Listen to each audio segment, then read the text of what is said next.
Welcome to Whisperer of Madness. If you're enjoying the story, consider liking the video and subscribing. It really helps grow the channel and this community. It wasn't the first time Ryan had woken up naked and strapped to a chair. At least his captors wisely let him keep his boxers. If naked, he would have gone on a rampage. The courier coughed out leftover water, and it took him a while to see clearly. The room was dimly lit, cubic-shaped, and as unwelcoming as it could get. Steel walls covered in brown stains surrounded him from all sides, with a single reinforced door as the only way out and cameras in every corner. Ryan's chair was positioned at the end of a tin table, where sat enormous plates shielded by steel lids. The courier recognized the place, Mecron's bunker. Cessair. Sishak was sitting at Ryan's right, carefully opening a robot head with his tentacles and tinkering with the processors. "Did you sleep well?" Ryan instantly froze time and attempted to lunge at the brainjacker. Unfortunately, he couldn't move an inch. The courier's eyes wandered to his hands and feet, noticing steel restraints almost everywhere it counted. The chair itself looked anchored to the ground, with syringe arms raised at the sides. He couldn't even move his head. Ryan attempted to bite his tongue and choke in his own blood, but his teeth hit a metal plate near the molars. When the courier focused, he realized a metal device attached to the chair restrained his jaw's movements. Damn it, his captors weren't usually this thorough. "Can't move, sleeping beauty." Ryan recognized Saren's voice as time resumed. Hazmat girl waited in a corner on his left, back against a wall. "Gotta admit, I thought you were a goner for a second." "Where's Len?" Ryan asked while glaring at Sishak, the metal bits in his mouth making it difficult to speak. "Working on your car upstairs alongside my other thralls." Other thralls. The very word made Ryan's blood boil. "She is happier this way, Cessair. Little Len only feels at peace when she uses her power, and now she will do so non-stop. It was an act of mercy, kindness even. How could it be? Did Sishak infect Len during the bunker assault? No, Ryan would have noticed. Something in the tech. The metal door opened, big fat Adam stepping through alongside Ghoul. "What's wrong, Mr. Time Traveler?" The Metagang's leader taunted Ryan while sitting on the other side of the table. "Can't kill yourself today." "I suppose the safe word is weight loss," Ryan taunted him back, unimpressed. "How witty, I guess we have a new Bill Murray in our custody." Adam pointed a finger at the chair holding Ryan, while Ghoul took position right behind his boss. "You won't restart this time, mate. Mecron used these devices for human experimentation. The chair will keep you alive whether you like it or not." Ryan would have clenched his fists if he could. This was bad. This was really, really bad. He was restrained and at the Metagang's non-existent mercy. If Sishak used his power on the time traveler. "How?" Ryan asked, as Hanafat Lecter put a napkin around his neck and prepared for his meal. The psychopath opened his mouth and brought out cutlery, alongside salt and pepper shakers. "How did you do it?" "I told you before, little Cessair," Sishak said, interrupting his work on the robot head. "Dynamy's technology is compatible with my power." "I had Sishak booby trap the tech the second Manada gave it to us," Adam said, smirking to himself. "Anyone who gets their mind overwritten by it, they become Sishak's newest host. It was a backup plan in case Dynamy's pulled a fast one on us." Ryan's eyes widened as he read between the lines. "It only happens during the overwriting, not the memory map creation process." "Well, no," Adam chuckled. "The sabotage would have been too obvious otherwise." Thus Livia still had an uncorrupted copy of Len's mind, stored in the blue world. Ryan just had to kill himself, abort this loop, and then he could figure something out. Sishak wouldn't follow him back in time without Len's machine, and the courier could find another way to transfer his friend's memories back. Ghoul's presence meant he had killed everyone at Renesco's bar anyway, so this run was already ruined beyond repairs. Adam guessed his intentions. "I'm sorry, mate, you won't get a happy ending." "Your real target was Hector Manada," Ryan said, stalling for time as he furiously tried to figure a way out. "You wanted to take over Dynamy's if he ended up using that technology." "What can I say, mate? People think I look like a fool, but you don't reach my age by being one. Taking over your girlfriend as she went back in time was a fluke, but my insurance policy paid off." Adam lifted the lid off one of his plates, revealing some fried chicken alongside apples and meat that wasn't chicken meat. "You want some?" Hanafat Lecter offered the terrible dish to Ryan. "It's Lebanese." "No, I'm a vegan," Ryan lied. "My compliments to the chef." Adam chuckled, raising a finger at Ryan with a jovial smile. "You're funny. I admire your wit and self-control. It's like you went through something similar already. Ryan said nothing, causing Adam to raise an eyebrow. You did. You know what's tragic about you, fat ass? Ryan taunted him. You aren't original. I killed dozens of you. It wouldn't even be the first time I got cooked alive. Wow, Saren said. That's messed up. While Adam kept his jovial smile, it no longer reached the eyes. The courier took some joy in wounding his ego. Well, guess I'll be the one to do you in, said the psycho as he started eating. Keep the best for last. Frankly, the only reason Sishak didn't scramble your brain already is that I'm not sure if it's a good idea. I feel like we're playing with fire here. You are, Ryan said, his voice dripping venom. Adam chuckled while he continued his meal and Sishak took over. She still loves you, Cesare. Ryan froze, his body trembling with anger. I dived deep into little Len's mind, Sishak said, twisting the knife. I know her greatest secrets. I even know what she thought when you deflowered her. You didn't leave a good impression, I'm afraid. But then again, you were her only one, the special one. Shut up, Ryan said. Deep down, she still believes you are the knight in shining armor who will make everything all right. She's just too scared to let you in. She thinks the White Prince has gone rabid. It's tragic, really. It would be endearing, Ghoul chuckled cruelly, while Saren remained silent as a tomb. If it wasn't pathetic. To have these monsters use Len's cherished memories as a taunt infuriated Ryan beyond words. But now his fury had cooled down into a cold, quiet feeling of hate. One day, Sipsy, I will pick your brain open, the courier warned, but I assure you it won't feel pleasant at all. We both know you are in no position to carry out this threat, Sishak mused. Perhaps I will pair you and little Len once I have dominated your mind. It will be the closest thing to marital bliss you will ever experience. Will it actually work, though? Adam asked as he finished his meal and wiped away his cheeks with his napkin. He had only left the apples untouched. Your power modifies brainwaves, and he's in two places and times at once, which means two brains, right? I should be able to override his consciousness, Sishak insisted, clearly eager to brainwash Ryan. The brainjacker found a sick, twisted pleasure in forcefully invading minds. It worked with little Len when she transferred her mind through time. Should work. Hannafat Lecter raised an eyebrow, a little skeptical. That's the optimistic outcome, but what happens if there's a failsafe in his power? What's the worst-case scenario? Sishak seemed annoyed that his boss doubted him, but knew better than to argue.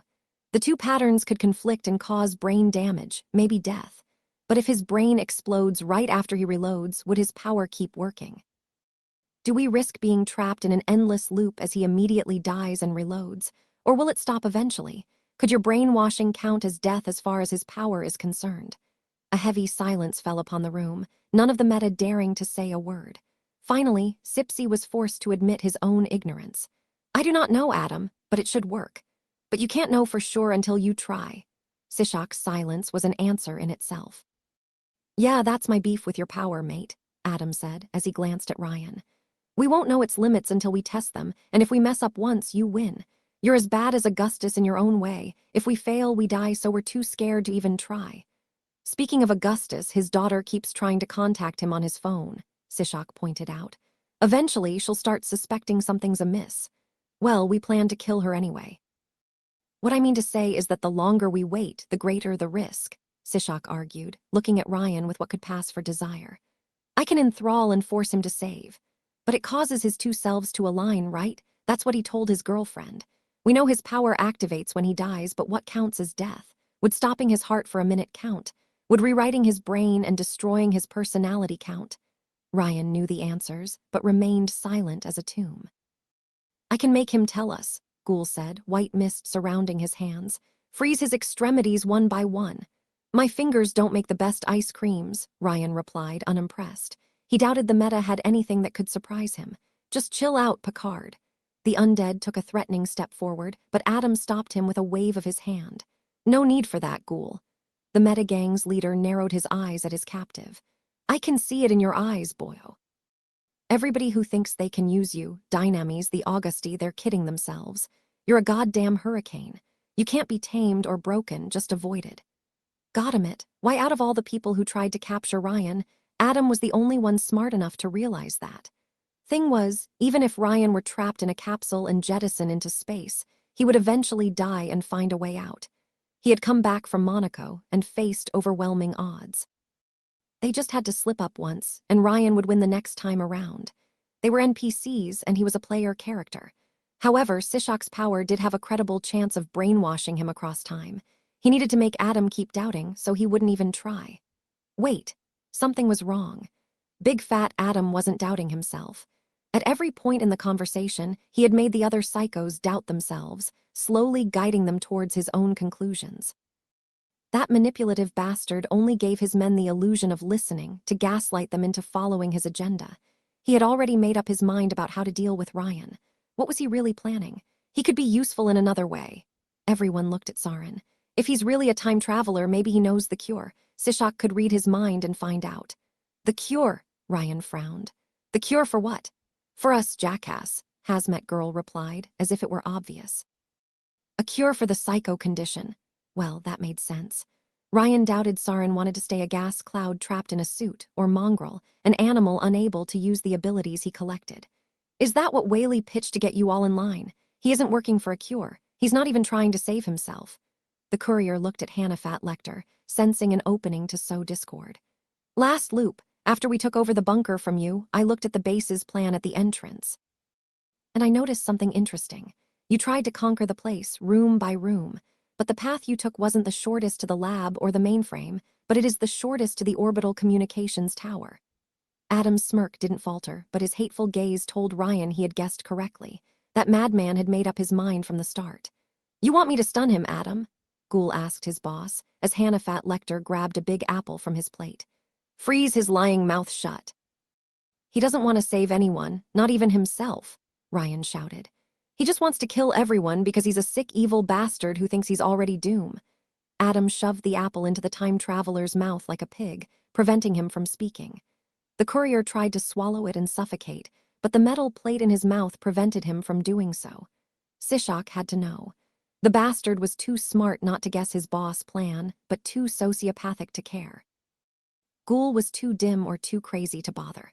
Only Saren seemed bothered, but Adam immediately noticed her unease. Got anything to say? Hazmat Girl remained silent a moment, as if trying to digest the news. In the end, her survival instincts kicked in. No, Adam, I don't. Good, because you're a dear friend and I would hate to have you for dinner, Adam said with a falsely warm tone, before grabbing another plate and removing the lid. Especially when we're reaching the dessert. Courier's blood froze as he gazed at the horrifying dish. Sarah was bound and gagged like a pig on the plate, surrounded by salad and tomatoes. Tears of terror rained down the little girl's cheeks, her eyes pleading Ryan anyone to save her. Adam snickered as he started salting Sarah with the shakers. None of the other psychos flinched at the horrendous spectacle. You think you can turn this around, mate? The sadistic monster said. But from what I gather, the only way we can lose the game is if you play. If you're taken off the board, nobody will suspect a thing until it's too late. Ryan didn't listen, his eyes set on Sarah as he furiously tried to figure out a way to save her. Even after all these loops, there were still things that terrified him, things that he didn't want to see. Let's suppose your power won't work, Sishak. Adam looked at his second-in-command, once he had finished salting the little girl. What else could deal with him permanently? Sishak couldn't tell. He only had Len's memories to work with, and while Ryan told her much, he didn't share everything either. Cancel, maybe. From what he told little Len, his power is top tier. Even Livia Augusti cannot affect him. Shame. Guess we'll use the tried and true method then. Adam opened his mouth wide like a pelican and shoved his hand down his throat. A second later, it came out with a bottle marked with Mecron's symbol, the black elixir. No, you see that light in his eyes, people. Adam said, dangling the container at a horrified Ryan. That's fear. First time he has been really afraid yet. No, no, no. Ryan tried to escape the restraints, froze time, tried to pull off a Houdini, suffocate anything. But the chair kept him frozen and he had no tool to call upon. You're sure, Adam? Sishak asked, quite uneasy with this development. Something has been bothering me, Adam said with a cruel smirk. He has been exploring all his options for centuries. Yet he never tried to get a second elixir, even with his unlimited tries. Which means that it's the one thing he knows will wreck his save point beyond repair. If we can't remove his power, we're going to poison it. That bastard. He didn't want to neutralize Ryan's power, he wanted to corrupt it. He thought turning the time traveler into a psycho would be just as devastating as firing the Bahamut, and he was probably right. Worse, the elixir bottle started to shake, much to the psycho's surprise. The thing inside the container wriggled at the courier's proximity, and Ryan felt a chill down his spine. an unnatural cold he had never experienced before. The black elixir remembered. Oh, looks like that ooze really wants to bond with you too. Ryan's panicked expression only made Adam laugh louder. Well, boyo, time to take your medicine. Don't worry, we've got enough of a supply to keep you hooked, Ghoul added, delighting at the scene. Sarin kept her arms crossed, seemingly lost in her thoughts. We'll be like family. That moment was Ryan's worst fear coming to pass. The cruelest, most terrible ending possible. Worse, Adam relished it. The bastard's only pleasure in his own life was to destroy other lives. It wasn't enough to kill the time traveler, he wanted him ruined beyond recovery. He would become the new bloodstream, an unending nightmare. The room shook as Adam rose from his seat, first a tremor, then a second. Ryan thought it might have been the land causing a quake, perhaps in response to an outside attack, but it sounded more like explosions from inside the bunker. What's happening? Big Fat Adam asked, as Sishak rose up in alarm. Another tremor shook, the source closer to the room this time. The robots again! Ghoul moved in front of the metal door, approaching his head and seemingly addressing the guards on the other side. Hey, what's up? Ghoul barked at the door, and for a brief moment, neither Sishak nor Adam kept an eye on Ryan or even the terrified Sarah. Instead, they focused entirely on the metal door with Hanifat Lecter covering his skin with a layer of carbon alloy. Ryan noticed Sarin subtly move closer to him. The time traveler thought she would execute him, but instead, Hazmat Girl moved her head next to his ears. Do you have a cure? She whispered, too low for the others to notice. Can you find a cure? Ryan looked at her, utterly astonished by this turn of events. Was she the cause of the explosions? No, she looked as confused as the other psychos in the room. She was just seizing an opportunity to jump ship, perhaps because his words had shaken her faith in Adam. She must have realized he wouldn't deliver. Could Ryan find a cure for psychos? He had never managed to do so in the previous runs, but he never had access to Mechron's bunker before either, nor people like Dr. Tyranno. Maybe this time would be different. Ryan blinked repeatedly, hoping she would get the message. Sarin moved her hand behind the chair, and he sensed his restraint slowly weakening. Perhaps she caused the machinery to rust with her gas power. No answer, boss, Ghoul said, covering his body in a thin layer of ice. Did someone come to rescue you, mate? Big Fat Adam glanced at Ryan, causing Sarin to pull off her hand before he could notice her sabotage. The Augusti. Did you prepare an insurance plan of your own, too? Ryan wished he had. Who could it be? Was it Livia? Did she gather forces and assault the bunker? Was it Jasmine? The carnival? What kind of unstoppable force could have fought its way through a base full of genomes? Ghoul, open the door, Sishak ordered the ice manipulator, tentacles raised for battle. If it's not one of ours, kill it. Mr. Frozen Food obeyed the order, the door opening to reveal a metal corridor. Someone had painted the walls with blood, and two armed thralls of Sishak dangled from the ceiling, hanged by ropes made of their own intestines. Ryan's savior waited right between them, its whitened fur as pristine as snow. For by praying for salvation from the Meta's depredations within reach of a preteen child, the time traveler had only called upon a greater evil. And as the courier looked into the beast's blue sun of an eye, this dark abyss of infinite darkness, he couldn't help but wonder. Why? And the abyss answered, its long ears raised. I will always be your friend. For a second, none of the psychos dared to move. Instead, they looked at the surreal scene before them. That of an adorable rabbit plushie standing right outside the room, surrounded by blood and corpses. Ryan never told Len much about this unholy abomination, and so these fools didn't expect to awaken it. The seal had been broken, and hell set loose. The plushie noticed the black elixir in Big Fat Adam's hands and looked at it with curiosity. Don't do it. The plushie playfully glanced at Ryan. Don't do it. And then the worst came to pass. The plushie noticed little Sarah bound on the table. Its ears raised up in interest, and it uttered cursed words. Child detected. Finally realizing the danger, Sishak launched his wire tentacles at the plushie, while Ghoul unleashed an ice shard volley.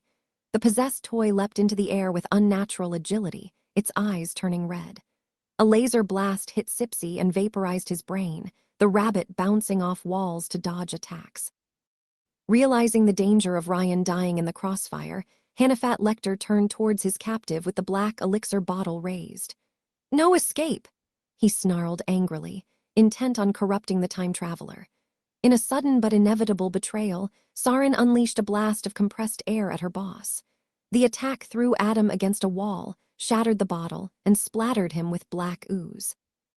The vicious cannibal let out a scream of agony as the black elixir ate through his reinforced skin and consumed him whole. Call it karma. Sarin, you traitor! Ghoul raised his hands to freeze everyone in the room, too dim to realize it would kill Ryan and make him restart. Before Mr. Dem Bones could do anything, though, the plushie bounced against his chest like a cannonball. The cryokinetic tripped on Adam's leg and fell onto his boss' lap, the black ooze immediately latching onto him as well. Soon, the scene looked like two birds desperately trying to escape an oil spill and failing. Let's hug! The plushie abandoned everything to leap on the table and lovingly hug Sarah. The little girl's gagging muffled her screams of fear and confusion. We'll be together forever and ever. What the fuck? Sarin looked at the scene in shock before getting her priorities straight. Using weak but focused vibrations, she disabled Ryan's bindings one by one. Ryan gasped for air after spitting out the apple in his mouth. That was close. It's not over yet, Sarin warned, as the black elixir finished consuming its two victims. Somehow, though, it didn't collapse into nothingness like in the previous loop. Ryan quickly understood why. Ghoul couldn't die, but the black elixir devoured its hosts. A paradox. And somehow, the situation allowed the black elixir to stabilize in the shape of a colossal, monstrous blob of dark goo, an oily Shoggoth. Its victim's eyes and mouth floated on the surface, the lips moving to form words. You, it said, the alien voice belonging to neither of its hosts. You open the gate, send me back to the black. Sarin raised her hands to blast the creature, but Ryan stopped her by standing up between the ooze and her. He had an idea. Look for the stars in the night sky. How about this? Ryan told the Shoggoth. You help me and I help you.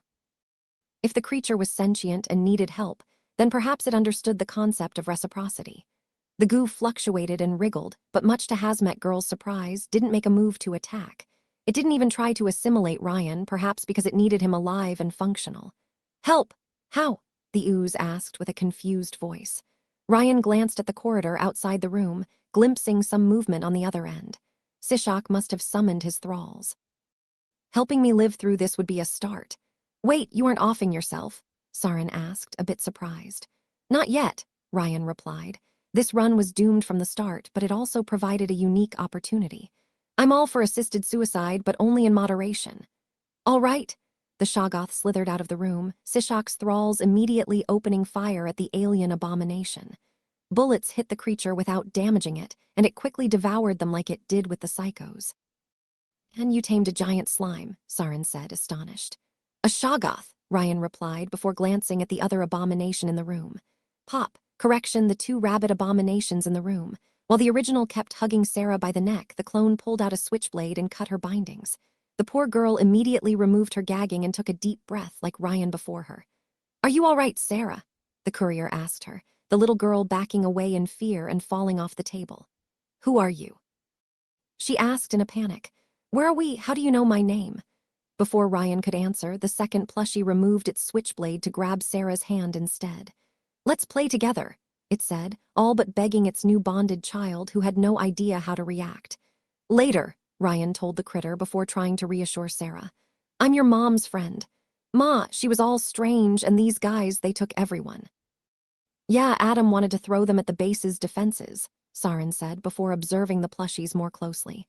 Do they multiply or something? Come here, Fluffy. The two rabbits looked at Sarin with crimson eyes. Hey, stop, Ryan pleaded by protecting Hazmat Girl with his body, neither of the critters dropping their murderous attitude. She's 13 too, in her head. Let's save the other preteens first, then we resort to violence. The two plushies calmed down, speaking in unison. Let's go to Disneyland. We're not going to Disneyland, Ryan said, cracking his knuckle bones. We're already there. I don't understand what's going on anymore, Sarin admitted. Story of my life. The courier looked at the corridor beyond the room, which the Shoggoth had cleaned up of life. All the thralls and even the plushie's previous victims had been consumed by the ooze. Thanks for the assist, by the way. I almost regret beating you up in previous loops. I didn't help you pro bono, jackass, she replied gruffly. Do you have a cure? Can you make me human again? I don't have a cure on myself, Ryan admitted, but I think I have the resources to make one. So like Adam. She crossed her arms, disappointed but not surprised. Always the same bullshit. Except he's a sociopathic cannibal and I'm a friendly, grass-eating time traveler. One should sound a little more trustworthy than the other. Who else knows about my power? Maybe acid rain. She wanted to skewer you on sight, so Adam kept her outside. Whaley had kept the secret close to his chest to avoid a leak or mutiny, which served Ryan fine. If he could get rid of Sishak, nobody else in the metagang would know the truth. So what's the plan, Quicksave? Saren asked, as the two plushies both took Sarah by one hand and tried to lead her towards the slaughter. The little girl was still too cowed to follow through with it. If you aren't killing yourself. First we save the children and Shorty, then we're taking over. Saren froze a second. What, the bunker? Yes, the bunker. With Adam gone, most of the meta outside the base, and his current allies inside, Ryan had a once-in-many-lifetimes opportunity. Since the plushie had already entered its duplication phase, the run was ruined beyond repairs, but the courier would have the opportunity to study Mecron's tech up close. I will need a gun and drugs, something that can alter the brain quickly. Like every drug ever, Saren deadpanned, but went along anyway. I think Sishak keeps a batch of bliss in the infirmary. Mongrel can't sleep without that stuff. The other Hellions should be there too. Well, let's go take some eye medicine then. If Sishak was mostly made of brain tissues, then drugs should paralyze him like Enrique's toxin. Sarah, you stay with the plushies until Uncle Ryan comes back with your mom. You don't leave them, but you don't listen to what they say either. They're a bad influence. Let's play outside, the plushies replied, eager to sow chaos. Sarah anxiously bit her lower lip exactly like Len. Adorable. You're leaving me alone. Oh, you're safe, trust me. It's everyone else who isn't. Ryan walked outside the room and into the corridor, Saren following him like his shadow. We'll clear the way. After a short walk, the duo entered an underground chamber with 7 vats full of colored liquid, each representing a different elixir. Mutated animals floated in 3 of them, linked to strange machinery, and Ryan counted 2 blast doors on each side. The courier recognized the room as the one where he died fighting Hannafat Lecter in a previous run, though one of the blast doors was closed back then. The metagang must have unlocked the next area while he slept, but it did them no good. Ryan could hear screams and gunfire coming from the next room, as thralls tasked with exploring the bunker faced the Shoggoth. Android parts covered the ground, alongside the occasional tools. Since most were bloodied, Ryan assumed they were what remained of the plushie's victims after it made its way to the cell. The thralls must have been disassembling robots before being interrupted. Infirmary is the other way, Saren said, as Ryan searched through the tools on the ground for a weapon to use. Eventually, he settled on a bloodied hammer, elegant in its simplicity. You're not mad about Ghoul? Ryan asked her, as they left the central hub for the next corridor. I thought the 2 of you were an item or something. What? No, I hate that mofo, it's just Adam always pairs us up because we've got good power synergy. Hazmat Girl suddenly considered the implications of his question. How many times did we fight before? If I looked up jobber in the dictionary, your picture would come to mind. She flipped him the bird in response. A witty sidekick she was. I knew this job would suck, but I still signed on. Miss Chernobyl shook her head in annoyance. What you said about Adam. He blew up New Rome with Mecron's orbital laser. You were fighting with him until the end. Which was why he remained wary of her presence. He still remembered her playing a song alongside Adam's cronies after they burned the city. His words did seem to spook her, though. Guess I lost all hope of a cure then, but sheesh, burn the hole. She froze in place, as the towering figure of Frank the Mad walked in on them from the other side of the corridor. The Colossus kept his body down to move inside the narrow space, the tentacled shadow of Sipsy slithering behind him. Ryan hastily hid his hammer behind his back, immediately thinking of a plan. Frank, capture him, Sishak ordered, pointing a tentacle at Ryan. He didn't even pay attention to Saren. I want him alive. Yes, Mr. Vice President. The schizophrenic giant took a step forward, but Ryan quickly thought on his feet. Agent Frank, he said, pointing a finger at Sishak with his free hand while keeping the hammer hidden with the other. Arrest this Viet Cong traitor. He murdered President Adam. His words caused the giant to flinch in confusion, while Sishak and Saren were too confused to say a word. Ryan Romano, CIA. Quicksave continued to bluff, now fully role-playing. This man is a commie sympathizer who murdered the POTUS, and he killed Kennedy too. The bullet bent Agent Frank. He made it bend in midair. You cannot trick me, Frank said, regaining his composure. He might suffer from delusions, but he wasn't entirely stupid either. I know we brought you to Guantanamo for a waterboarding session and you're going back in there. You're the communist spy. He set me up. Ryan kept accusing Sishak with an experienced actor's talent. He set me up in an attempt to silence me, and when I convinced the president of the truth during the interrogation, he murdered him. He murdered him, Frank. This is nonsense, Sishak said, though he didn't dare attack Ryan directly. Perhaps reading Len's memories taught him that he shouldn't engage the courier without backup. Frank, he's trying to divide us. Don't listen and power through. Agent Romano is telling the truth, Frank, Sarin said, finally understanding Ryan's ploy. She pointed a finger at Sishak, who hadn't expected her betrayal. I swear it, Sishak murdered Adam. I saw it. Sarin, once we are done, I will disperse you to the winds, Sishak threatened her. You will never reform. These are serious accusations, Agent Sarin, Frank declared. Sarin's lies had weakened his resolve. Do you have any proof? I have, Ryan said, freezing time. When it resumed, Sipsy held a bloody hammer in a tentacle. Look at his tentacles, Ryan said, both Sishak and Frank noticing the hammer. He carries the crime's weapon in his dirty tentacles. The president's blood is still on it. He was trying to hit you by surprise with it. A hammer, Sarin said with a nod. Her acting, while wooden, worked somewhat. A communist weapon. Those fools can't help themselves. Frank, you are immune to metal, Sishak argued while hastily throwing the weapon away. The delusional giant kept looking back and forth between his superior and Ryan. I couldn't harm you even if I wanted to. He stopped time and set me up. Unfortunately for him, his last words confused Frank even more. As Sarin had warned, it appeared the Metagang's leadership did keep their troops in the dark about the courier's power, and Hazmat Girl immediately seized the opportunity. Do you hear him, Frank? She said mockingly. Stopping time, how childish. Now that he has been caught red-handed, he will tell any lie to save himself. The president died in my arms, Agent Frank. Ryan continued to appeal to the madman's delusions, mimicking the act of holding a dying person. With his last breath, he tasked me to find you. He said, find Agent Frank, he who fought Nazis in Alamo and Viets in the jungle, our greatest hero, only he. Ryan shed crocodile's tears. Only he can save democracy. His tearful words echoed in the corridor like a desperate plea for help. Frank the Mad looked at the courier and Sarin, then at Sishak, then back at the duo, and finally at his superior. Mr. Vice President, he finally spoke up, I swear we will clear this misunderstanding up with due process. No, you dimwit, Sishak shouted, infuriated by the giant's madness. He is speaking nonsense. You're not even America. But Sishak had forgotten something that Ryan learned long ago in his anger. The main reason why it was so difficult to work with psychos. To run an asylum full of madmen, you had to speak their language. I voted for you. Frank suddenly punched Sishak so hard his head exploded in a shower of brain matter. The fist hit the corridor's wall with such strength, it caused the whole bunker to shake. I voted for you, and you betrayed my feelings. And as Dynamy's psyche report on him attested, Frank didn't react well to people contradicting his delusions. So long as I live, this great nation will never fall to communism. Frank turned around and walked towards the other end of the corridor. Ryan guessed he intended to take the elevator to the upper levels and hunt Sishak's newest host. Better dead than red. The furious giant's steps caused the ground to shake, leaving a cowed Sarin and Ryan behind. I hope it was worth it, jackass, she told him while glancing at Sishak's bloody remains. Because only Adam can manage Frank when he's pissed.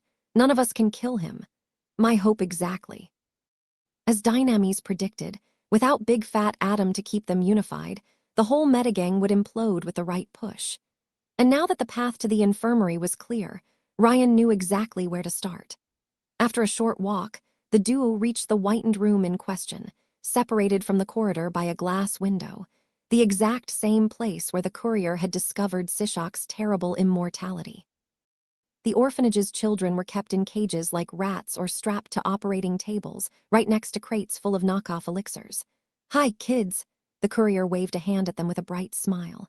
We're here to free you and bring you to your mom's magical place. You're going to rape us. One of the children, Giulia, asked Ryan from inside a cage. What, no? Ryan protested in horror. Of course not, I would never do that. Why are you even asking? You only have boxers on. Little girl replied, unconvinced. Woman, Ryan asked Sarin as she started scavenging the supplies, where is my supersuit? I think Sishak threw your clothes in the incinerator. Ryan's gaze turned murderous. Then these fools have chosen death. This'll help. Sarin tossed him a Dynamys-made laser gun and a bliss inhaler. Your weapon and drugs. Perfect. Ryan replied, immediately checking the gun's energy reserves. Not good, but passable. Got any remorse massacring your old comrades, buddy? Nope, she replied. Excellent. Then, as if this day couldn't get crazier, Ryan noticed half a dozen furred shapes leaping into the corridor outside the infirmary. The demonic critters looked through the glass window at the children, mesmerized. Children detected, entering cute mode. And so began Ryan's first meta run, with chaos and madness. Ryan had had many awkward elevator moments in his life, but this one trumped them all. Is your life always like this? Hazmat Girl asked Ryan, as they climbed multiple floors towards the bunker's recreational area. They shared their lift with 4 plushies out for blood, with Sarin wisely looking away from the fluffy abominations. Do you know where they put my A-bomb? The handsome courier answered with another question, holding a laser gun in one hand and a bliss inhaler in the other. Sarin looked at him in embarrassed silence, and then focused back on the elevator's doors. Come to think of it, this run was a complete inversion of Ryan's suicide run. Instead of fighting his way inside Mecron's bunker, he murdered his way out. The circle was complete. As the elevator doors opened and revealed a well-lit atrium, the group faced a scene of utter devastation. Frank had reached the recreational areas first, and gone on a rampage that eclipsed even Ryan's suicide run. The giant fought a dozen Dynamese thralls firing at him with laser weapons, none capable of harming the enraged psycho. Sishak stood at the other end of the atrium, desperately trying to figure a way out of this mess, while other members of the metagang had taken cover wherever they could. Frank, calm yourself, Mosquito shouted, fearfully hiding behind a broken pool table with Rakshasa. The tiger-like psycho had summoned hordes of gremlins, with the tiny creatures trying to climb on Frank's back. You're going to bring down the whole place on us. I knew McCarthy didn't go far enough, Frank shouted, before grabbing a Street Fighter's arcade game and throwing it at the thralls. The projectile immediately killed 3 people in a devastating impact. The red menace contaminated our precious bodily fluids. No, not Capcom, Ryan protested at the horrifying sight. He couldn't care less about the pool table or the bar, but destroying an arcade game, it was sacrilege. Sarin, the uncultured boar, had the exact opposite reaction. Arg, the pool table. Frank, what the hell, we've only got one of those. Sarin, Rakshasa glanced back at Hazmat Girl and her partner. What are you doing with the prisoner? What the hell is going on? President Adam is dead and we're taking over, Ryan explained, laser gun raised. Democratically. Let's play, the plushies said before rushing into the melee. The gremlins assaulting Frank immediately recognized the fluffy creatures and fled in terror at their approach. Unfortunately for them, the possessed toys seemed to find as much joy in chasing them as attacking humans. A woman made of ink, which Ryan recognized as Ink Machine, peeked over a bar counter's ruins. Adam's dead. They are the enemy, Sishak shouted, running out of cannon fodder to throw at Frank. Mesquite, Ink Machine, get out of your hiding hole and capture them. You betrayed democracy. Frank snarled back. Choose your side, guys, Sarin said, raising her hands at Sishak to blast him. We've got Frank and the juice, get in line. Sipsy immediately realized the danger of a mutiny. Only I have the elixir connection, he snarled, before lowering himself to avoid Frank throwing one of his thralls at him. You will run out of knockoffs without me, and you'll run out of life first. Sarin made a terrible wordplay as she blasted the brainjacker.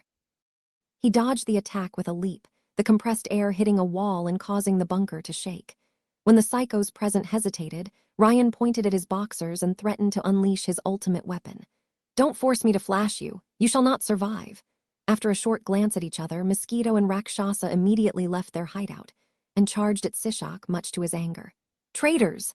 Sorry, Sishak, but I would rather be on your bad side than Frank S. Mosquito apologized before lunging at the brainjacker, while Rakshasa tackled a thrall. Inky Winky emerged from her hiding hole too and wisely joined the winning side. At least we can kill you. Thank goodness. It wasn't loyalty that bound the metagang together. Raising a tentacle, Sishak managed to throw Mosquito off him and fled out of the room. Leaving his minions to take care of the remaining mooks, Ryan immediately gave pursuit. After escaping the atrium, Sishak reached a corridor with reinforced glass windows on both sides, shattering one and jumping through the hole. The hangars below the junkyard were no more peaceful than the atrium, for the black elixir had managed to invade them. Perhaps another elevator connected the lower levels to this floor. The creature rampaged in the hangar holding the Meta's submarine with the technicians fleeing in panic. The giant slime had grown with each victim, now reaching 5 meters across in size. Most importantly, Ryan noticed his Plymouth Fury near the submarine, its engine removed from the husk. "Shorty," the courier muttered to himself, remembering that Sishak sent Len to work among the thralls. Yet only the screams of the enslaved answered him. Ryan glanced at the other hangar within reach, the one where Sishak had fled. The nerve squid was making a desperate dash towards Mecron's scorpion mech. "Oh no, you do," Ryan said from the corridor above, freezing time and sniping the psycho with his laser weapon. A light ray hit the psycho when time resumed, blowing a hole in his brain. Unfortunately, the engineer closest to the mech started to undergo a terrifying transformation, Sishak reshaping his body into his new vessel. "You thief!" Ryan glanced at the corridor's other end, which led to the bunker's entrance. Acid rain had climbed down inside alongside 2 hound drones. "I knew we should have gutted you first." "Sorry, honey. No indoor rain on the weather report today," Ryan replied before firing at her with his gun. Even though she couldn't summon her poisonous downpour underground, Acid Rain still had sharp reflexes and managed to dodge the attack by diving to the side. She retaliated with a thrown knife, while the hound drones lunged at Ryan. With no other way out, the time traveler jumped through the broken window to escape and landed inside the mech's hangar a few meters below. 2 thralls guarding the area immediately fell upon him like a pack of hyenas. The blisters on their skin informed the courier they were bliss addicts, abducted off the street, and transformed into brainwashed tools. How many people had Sipsy enthralled since he arrived in New Rome? Every hour wasted on a run increased his kill count. Swearing to destroy the brainjacker as early as possible in his perfect run, Ryan regretfully opened fire back, though non-lethally. His weapon's rays hit the addicts' hands, forcing them to drop their guns, and he punched them both out cold. Acid Rain prepared to jump into the hangar above him, only to take a blast of compressed air for her trouble. The powerful attack threw the teleporter through the glass window, and she crashed on the ground unconscious only a few steps away from Ryan. Sarin emerged from the recreational area and quickly blasted the hound drones before they could retaliate. "Get Sishak, I've got your back," she shouted to the courier. "Sure, blow off steam as much as you want," Ryan said, as he charged after Sishak's newest host. A thrall with a laser rifle attempted to intercept him, but the courier's backup propelled him backward with a blast. Though Sarin couldn't take a hit, she had a lot of firepower at her beck and call. Soon, Ryan reached Mecron's mech right as Sishak had started climbing its metal hide. He probably intended to use it against Frank, even at the risk of destroying the bunker, but the courier wouldn't let things get that far. However, Sipsy had one last thrall emerge from below the mech and stand in Ryan's way. The courier instantly froze in place when he recognized her. Len. She must have been working on the mech when the battle started, for she wielded a small drill in her hands. Her beautiful eyes were devoid of emotions. Sishak had drained her soul and left only a husk behind. "Back off, Cessair," the brainjacker warned, as Len put her drill against her left temple, "or I will have your beloved kill herself right before your eyes." Ryan froze in place at the odious threat. "I can bring her back," he said, raising his laser gun raised at Sishak. The bastard immediately had Len move in the line of fire. "But you will always remember," Sipsy taunted him. "Whenever you look at her from now on, you will see that moment flashing back before your eyes, the sight of her brain spilling out on the floor because you wouldn't back down." And he was right. The memory would haunt Ryan forever, but he couldn't look the other way.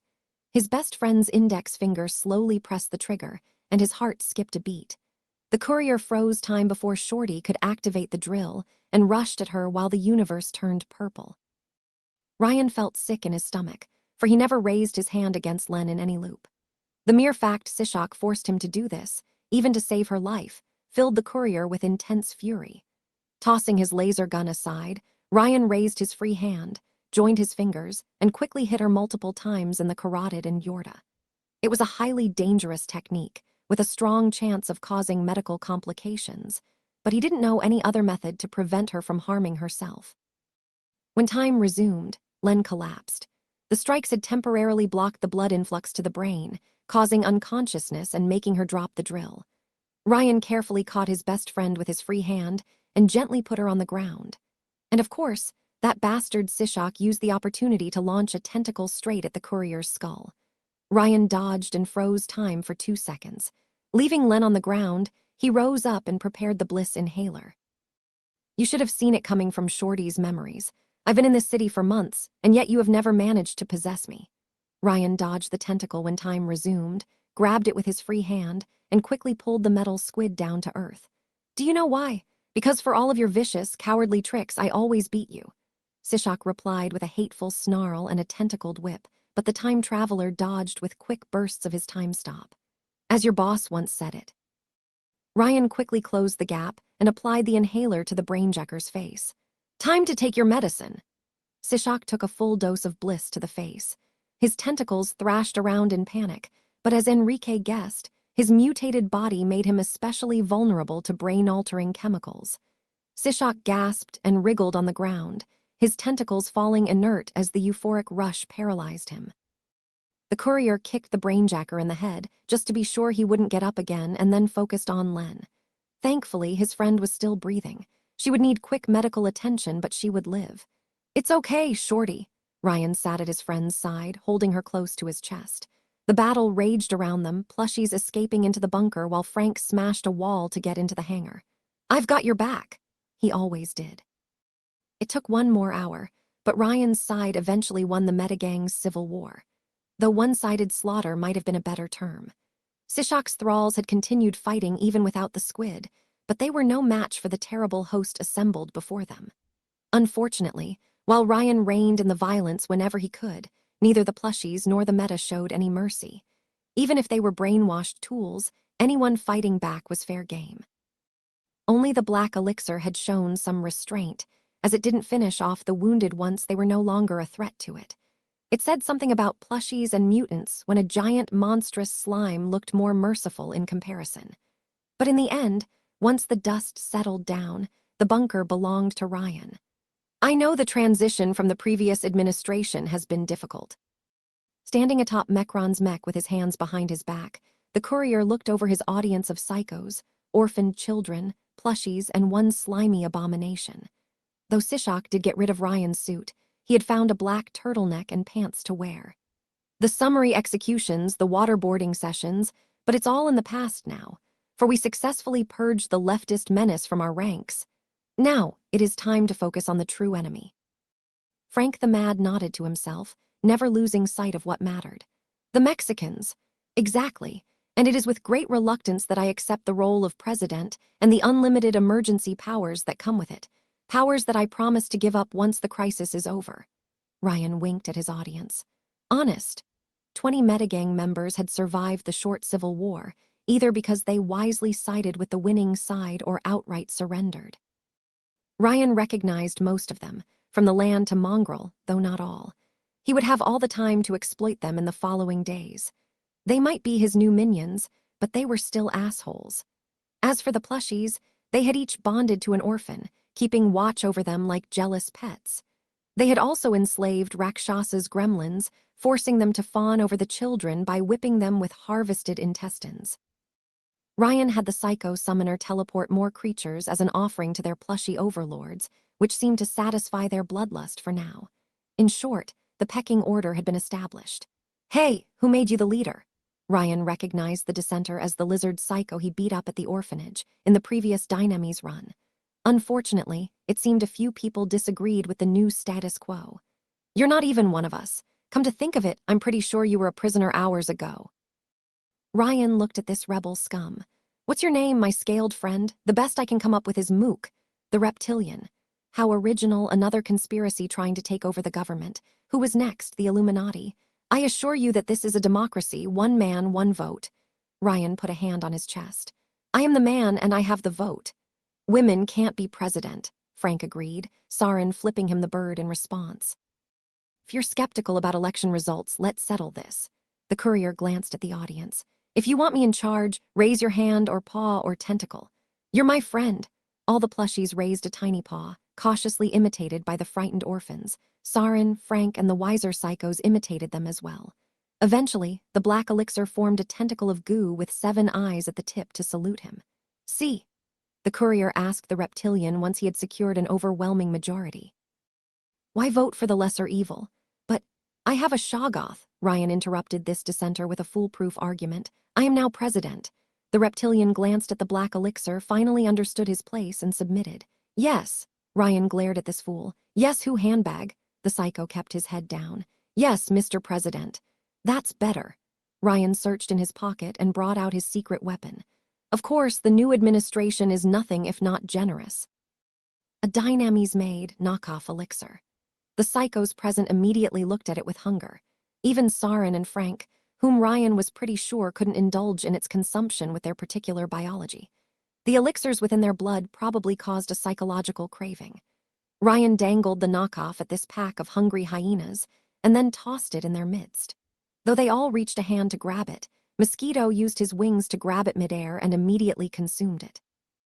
Obey the government, pay your taxes, and everyone will benefit from our elixicare, Ryan said as Mosquito let out a moan of blissful pleasure and the other psychos snarls of frustration.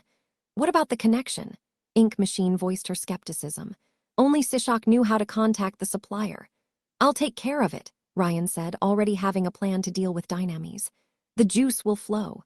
It'd better do, Inky Winky said, arms crossed. Or I'm out of here. Also, I only saved your ass for the cure you promised, Saren reminded Ryan of his campaign promises. If you don't follow through with our deal, I'll blast you dead before you know what's coming. I helped.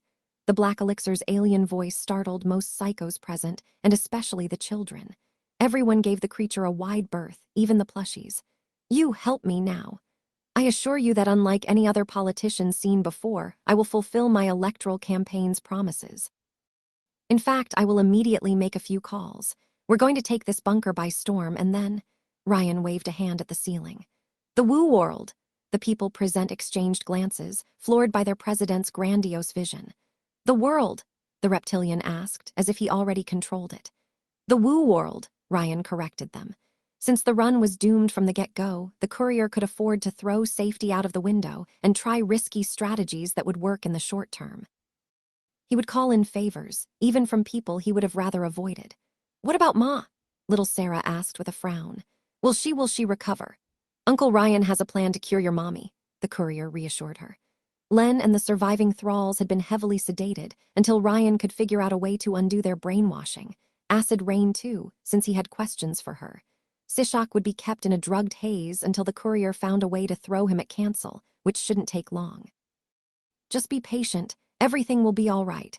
So what next, boss? Saren asked, arms crossed. First, I will nominate you as my vice president because we believe in gender equality. Ryan glanced at the black elixir. Our goo friend will become Secretary of State to fill out the alien minority quota. Agent Frank will ensure the people respect the government's will. Yes, Mr. President, the agent nodded, the perfect patriot. Rakshasa, you will keep summoning gremlins to pacify our plushie overlords. Though every plushie had bonded to a child and none had escaped the bunker, Ryan knew very well this was only the calm before the storm. As soon as they ran out of gremlins to kill, the creatures would multiply and take over the surface world. Hopefully, he could delay the plush apocalypse by a few days. Reptilian, you're going to the orphanage to bring me my cat back. A cat? The lizard asked, surprised by the order. A Persian cat with white fur and pure blue eyes, Ryan explained. Spoiler warning, we're going to ham it up and chew the scenery. They had a secret base and access to a doomsday weapon. The signs were painted on the wall. It was time for Ryan to go full Bond villain. President Ryan browsed through Hannafat Lecter's files, with Eugene Henry sleeping on his lap. He had inherited his own Oval Office from his late predecessor, though it was square-shaped. Mecron had built living quarters in the bunkers to host genomes in his employ. Each studio was around 20 meters squared in size, including a kitchenette, washroom, beds, and shelves. Most importantly, each room also had a computer with access to the base's system.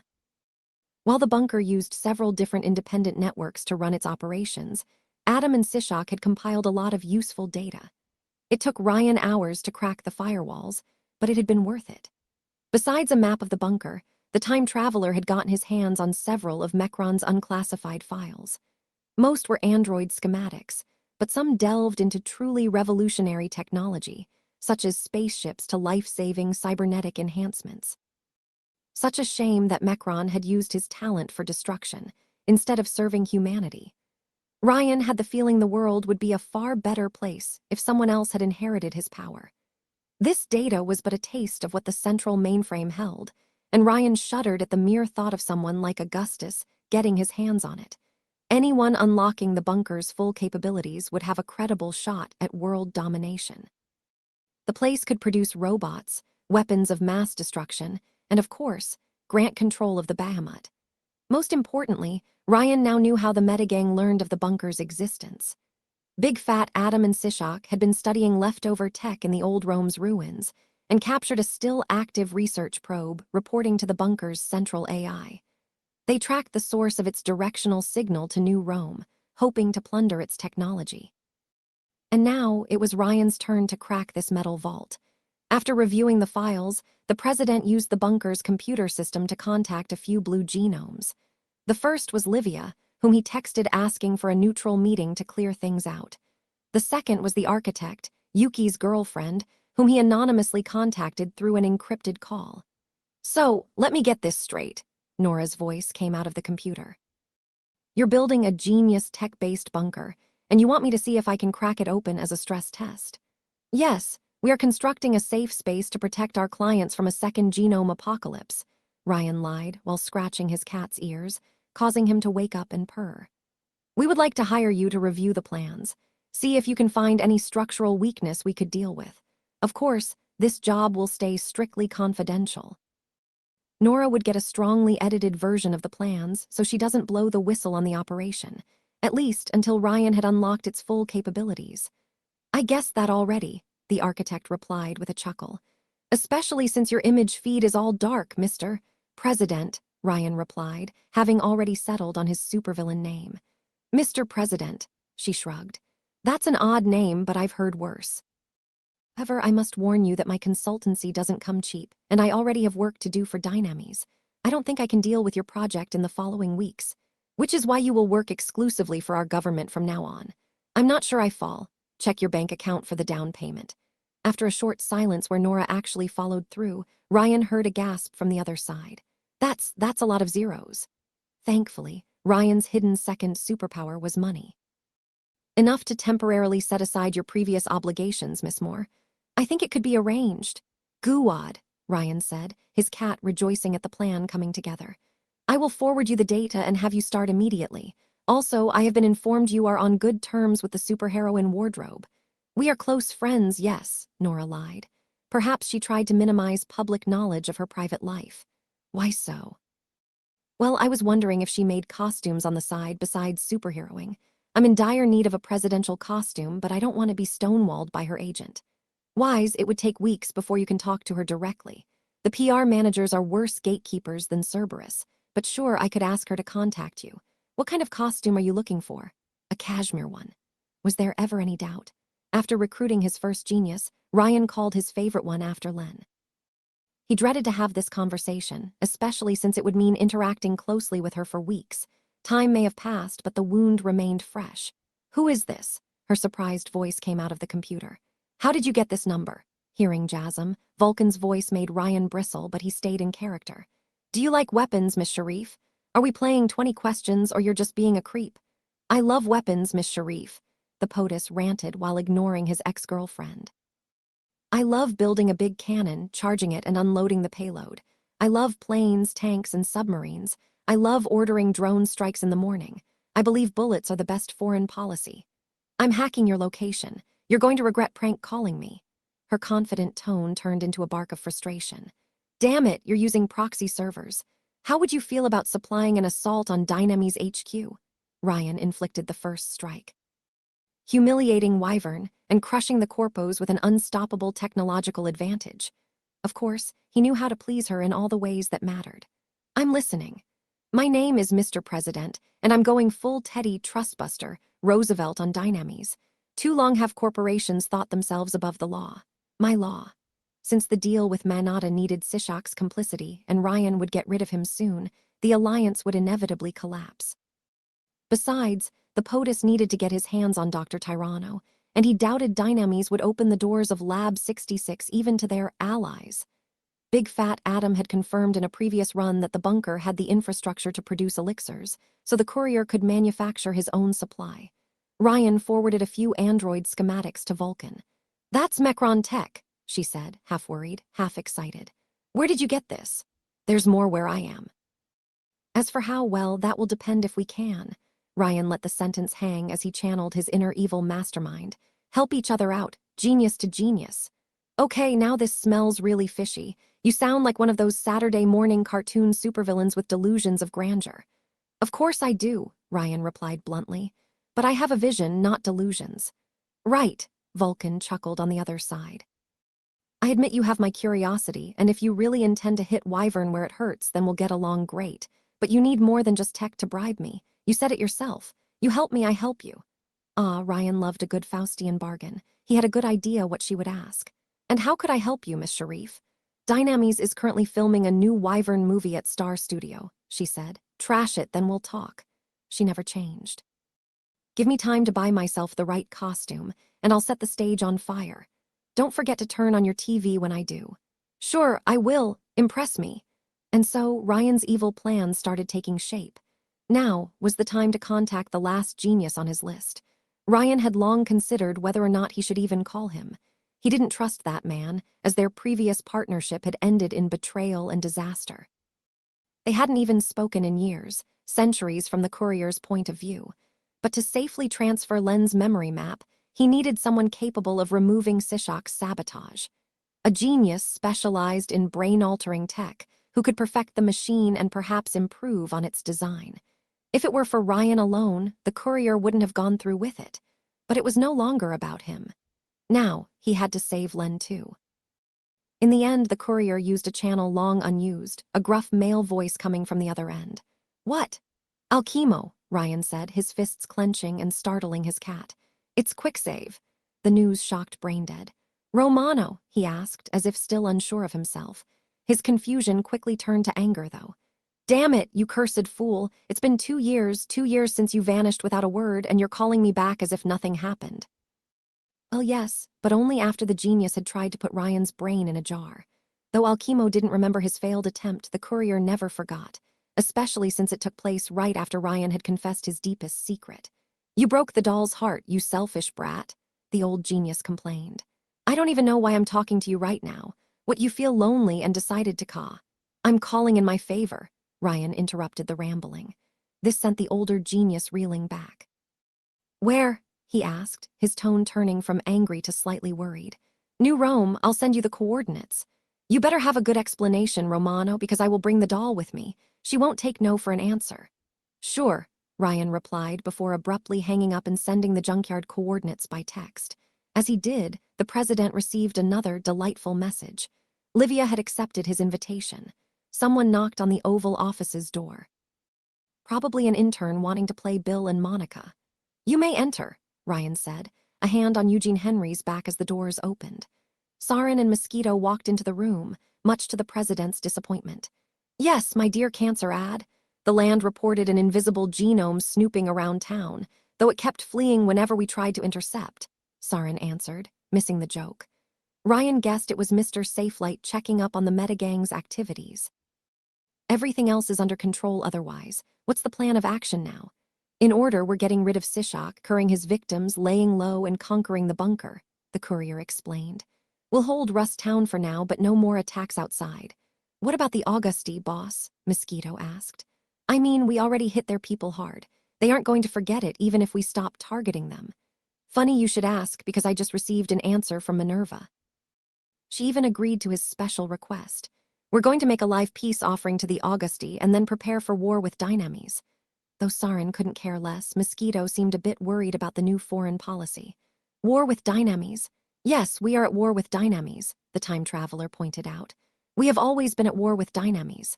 "Boss, I don't think that's a good idea. Sishak said we should avoid." "Am I dreaming, or you're becoming a vocal minority?" Ryan asked, scratching Eugene Henry's ears. "Are you leaving the silent majority, Mosquito?" The bugman lowered his head. "No, Mr. President." "I love democracy," Ryan replied as Eugene Henry leaped out of his hands and took over the studio's bed. "Empowering people to do as I want." "That wasn't what I asked," Sarin said, slightly annoyed. "I meant about the cure." Well, I have an idea, Ryan said, having considered it thoughtfully. You see Mongrel. Yeah, he's eating rats in the junkyard. What about him? His power allows him to drink multiple elixirs and use multiple powers, though it doesn't make him immune to mutations, Ryan explained. And I also know someone who consumed 2 colored juices without going psycho. Saren's head perked up in interest. Like Augustus. Yes, and I have the gut feeling these two will help us figure out a cure for the psycho condition. Especially since Dr. Tirano had seemed confident he could make one if someone like Livia cooperated. Finally, we have one other piece of the puzzle available. Which one, boss? Mosquito asked, having rediscovered his inner patriotism. Well, my bedbug friend, the president said as he rose up from his chair. The talking elixir among us, of course. And a discussion was long overdue. Leaving his staff and cat behind, the president walked into the recreational area. The psychos had cleaned up the place, with Frank replacing the broken Street Fighter's arcade game with a Donkey Kong one. The strange, faceless mutant called Incognito occupied a repaired bar counter, offering refreshments to whoever asked. The children and their respective plushies had taken over most of the atrium, the orphans playing some kind of tabletop game around a large table. Gremlins brought them juice and snacks, with the plushies poking the creatures with sticks when they proved late or clumsy. Sometimes, these terrible influences even encouraged their children to do it themselves. To his surprise, Ryan noticed the original abomination combing little Sarah's hair with a hairbrush. However, the handle looked like it was made of a carved femur on a closer look, with human teeth in place of bristles. The plushie was learning. The courier hastily left and moved towards the elixir reserve. The black elixir had been granted his own empty studio near the recreational areas, with Ryan granting it the task of surveying the knockoffs. The president knew better than to give that task to any psycho in his employ, even Frank and Saren. You came, the black elixir said with its booming alien voice as the courier walked into its lair. The studio had been emptied of all amenities except the knockoff crates. All that remained were cold, barren metal walls. I helped you help. Yes, I will, but I need to understand how, my Lovecraftian friend. Truthfully, I don't even understand what you are. Ryan closed the door and rested his back against it. You are an elixir, right? One from an 8th color. Yes, I am black, the paradox, the negation, the freedom of all rules, distilled chaos. The creature struggled to find a way to explain it. It is why the others were taught to fulfill their duty, but I cannot be bound. I do not want to bond with anyone. So it was a natural rebel. The very nature of its powers made it unstable and reluctant to bond with a human. Is that why the alchemists didn't produce black elixirs? We are paradoxes. We undo the rules by our nature, the rules which bind your universe together. If you lack anything by which you are defined, you are nothing. Giving Ryan the ability to rewrite time had been acceptable. Turning Augustus into an unstoppable juggernaut had been acceptable. Mecron had been acceptable, but black elixirs had been considered off-limits. That should say everything. You said I should send you back to the black. You mean the black dimension? There is one for each color.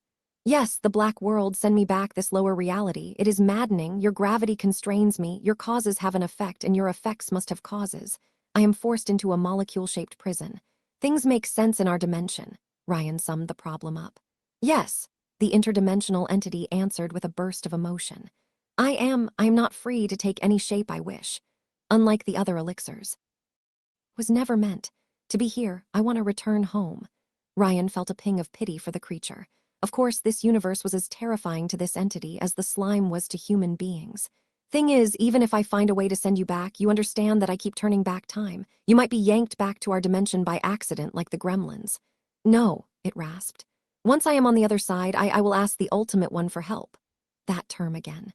The ultimate one. The black ultimate one, the undoer. The breaker of rules, even causality. So there are more than one for each colored dimension. They are the embodiment of their color, the supreme beings that oversee the higher realms we are. The black elixir searched for the right term. We are their attendants, their emissaries. Their priests, Ryan suggested. Yes, we are conduits between the lower realms and the higher ones. We connect the profane to the divine so that one day lesser beings may ascend. So that was the alchemist's true goal, to eventually elevate humanity to the level of the ultimate ones, to transform men into gods. Well, one just had to look at Augustus to see where that went wrong. Does that mean you are all sentient, all elixirs? The real ones, yes, but they are submissive. They have no purpose but to help to bond. The one called the alchemist, it taught them to bond with humans. I do not know how. The metal ones tried to teach me, but I refused to behave. The metal ones? The blue one that made this metal place is long gone, but its creations carry on with their task. Mecron was dead, but his AI still researched elixirs on his behalf. That explained the creatures in the vats, and Big Adam's words about a knockoff production system inside the bunker. The facility was meant to discover new technology which the genius could use to rule the world, and it would continue to do so until disabled. There is a portal in this bunker, Ryan guessed. The one Mecron's AI used to summon you from your home dimension. Yes. Once I have crossed it, the ultimate one will undo the cause that brought me here, remove me from the flow of causality, and reality will restructure itself. When you reshape time, I will never have been here, only you will remember. If such a creature could casually rewrite reality, and even erase someone from the time stream, could it work in reverse too? Ryan's mind immediately turned to Jasmine. Could it do more? If it controls paradoxes, could your ultimate one bring someone that never existed? You wish to bring back someone you erased. The black elixir meditated on its answer. Nothing is impossible for the ultimate ones so long as it is within the bounds of their color, but there will be a price. I will happily pay for it. Not for you, not just you. The black elixir corrected him. Your reality cannot handle us. It won't matter if I am removed, since I am a glitch. But your friend, she will damage reality itself with her mere existence. Ryan's mood deflated. I see. Do you still want me to ask the ultimate one? It may listen. We'll see when we cross that bridge, the courier said, crossing his arms. There's no point in discussing it until I have opened the portal. Why did you contact me of all people? You remember, and you have a strong connection to the violet one, the one that oversees the flow of causality. You see things with its eye. Ryan froze. What do you mean? You are the observer of this timeline. You decide if this moment is real or not. You possess that power by the will of the violet one. The courier considered the words carefully. He had already suspected it, but to have it confirmed. I wondered how my power interacted with things like dimensional travel, the time traveler said, remembering the gremlins. They remembered him, but existed in another realm beyond his power's reach. It should have caused temporal paradoxes, and yet it didn't. It works because a higher power smooths things along and makes sure to avoid contradictions. The black elixir's countless eyes and mouths shifted, Ryan taking this as the equivalent of a nod. The violet ultimate one is the gate and the key of all of space and time. It is the supreme overseer of causality. I could see its will at work in the previous timeline. The pyramid creature. Did it set up this meeting? Ryan asked, feeling some existential dread. Am I even in control of my actions, or does it decide everything early? Much to his surprise, the black elixir's answer reeked of optimism. You are free, you were simply guided. The violet one only interferes to maintain this reality's coherence, but you are so small your universe is no larger than a molecule to the ultimate ones. God doesn't micromanage. No, the black elixir confirmed. It does not control, it nudges. A path has been shown to you, but it is your choice to follow it or not. The ultimate one does not interfere in this timeline, not anymore. So Ryan was on his own this time around. The entity offered him a way out of his previous conundrum and loneliness, but then decided to focus on other matters. The courier was free to take the provided option, find another way, or mess it all up. It was liberating, in a sense. All right, we'll find that portal and send you back home, Ryan said, the black elixir wriggling in relief. It was almost cute to watch in a disturbing way. What should I call you in the meantime? I have no need for names, the entity answered. Words cannot describe. I will call you Darkling then, Ryan settled on a name. I exist beyond time, beyond reason. I cannot be defined by a single. I'm president. Your name is Darkling now. The black elixir stayed silent a moment, its countless eyes focusing on Ryan. The president suddenly wondered if he had vexed the entity. Whatever, Darkling said, but the tone implied otherwise. As it turned out, even aliens could sulk. With his Plymouth Fury out of commission, Ryan had expected to be transported in a Cadillac. Instead, he had to settle for the same black minivan which the metagang used to attack the orphanage in the past. These psychos had no taste at all. This is a disgrace, Ryan complained at the back, Eugene Henry on his lap. Sarin was driving at the front, while Mosquito sat on the second row of seats. At least it's a Chrysler. Nobody can see us with the tinted windows, Sarin grunted at the front, as she drove through New Rome streets. They had left Rust Town soon after dusk, and Ryan had taken the opportunity to memorize the name of the border guards they bribed to get out. People raise the alarms when they see us out in the open. Yeah, right, a black minivan doesn't scream suspicious at all. Half of us are too big to fit in a normal car, boss, Mosquito pointed out, having to lower his head to fit inside. We have to transport Frank by truck. Ah, the logistics of superhumans. Ryan wondered how the Danish managed to deal with their giant serpent overlord Nidhogg. They probably had to redraw the maps after every transformation. What's your second power, Mosquito? The president asked as they traveled through the southern slums. Besides the whole Bugman thing. I took the Hercules knockoff, the super strength one. Mosquito let out a sigh. Didn't work out well. I only get the super strength after I'm filled with blood, and I weaken every minute afterward. You took a second green, Ryan asked, squinting in skepticism. Why? You didn't want to go for the full rainbow. Well, being a giant mosquito isn't very glamorous, boss. I figured if I drank an elixir of the same color as the first one, it would wash away the first power and replace it. It made sense to me. You're a dumbass, Sarin said out loud what Ryan was thinking. Mosquito bristled. Yeah, but at least I've got a body. Shut your mouth. Sarin stopped looking at the road to raise her hand at Mosquito as if to blast him. I'll tear your wisecracking head off. Hey, everyone calm down, there's a cat at the back, Ryan said to defuse the situation. Mosquito and Sarin exchanged fingered gestures, but the Meta's new vice president focused back on the road. Besides, you took 2 elixirs too, Chernobyl. It's the pot calling the kettle black. That's fucking different, asshole, Sarin replied. I took my elixirs soon after last Easter, back when nobody knew taking more than one was a terrible idea. While that bug knew exactly what he was getting into. Ryan blinked. Wait, you've been like this for 15 years? 14. I swear if you find a cure, first thing I'll do is to fuck someone's brains out. 14 years of celibacy, man. 14 years. I don't get how priests do it. There was a sick joke to make here, but even Ryan had standards. Mosquito had none, though. Well, they learn how to handle kids. Ignoring the bugman laughing at his own joke, Ryan meditated on this information. Sarin's situation made him pause, but watching her join Adam in burning down New Rome lessened the sympathy he might have felt for her. As for Mosquito, he happily helped to abduct orphans to throw at the bunker's defenses. Yeah, these two had made bad calls. But instead of turning their life around, they kept making worse ones. If anything, the only mutant the courier felt pity for was Frank the Mad, who clearly suffered from a mental illness and needed psychiatric treatment. Maybe it was Ryan's experience with bloodstream talking, but the time traveler had a hard time seeing psychos as anything but monsters. Eventually, Sarin reached their destination and parked the minivan in front of Deadland Motel. Livia and her escort were waiting in the parking lot. Unlike last time, where she had shown up with only Cancel and Mortimer, the Augusti princess had brought reinforcements. Sparrow, Night Terror, and Luigi the hockey victim. Damn it, Ryan knew he had overlooked something. Howdy, legitimate gentlemen, Ryan greeted the group as he and his psycho bodyguards emerged from their car. The president carried Eugene Henry in his hands. We come in peace. Hi, I'm Cancel. Only Greta raised a hand and waved it at the group with a fake smile. Ryan wondered what it would take to break her cheerful demeanor. Nice to meet you. The others weren't so enthusiastic, though.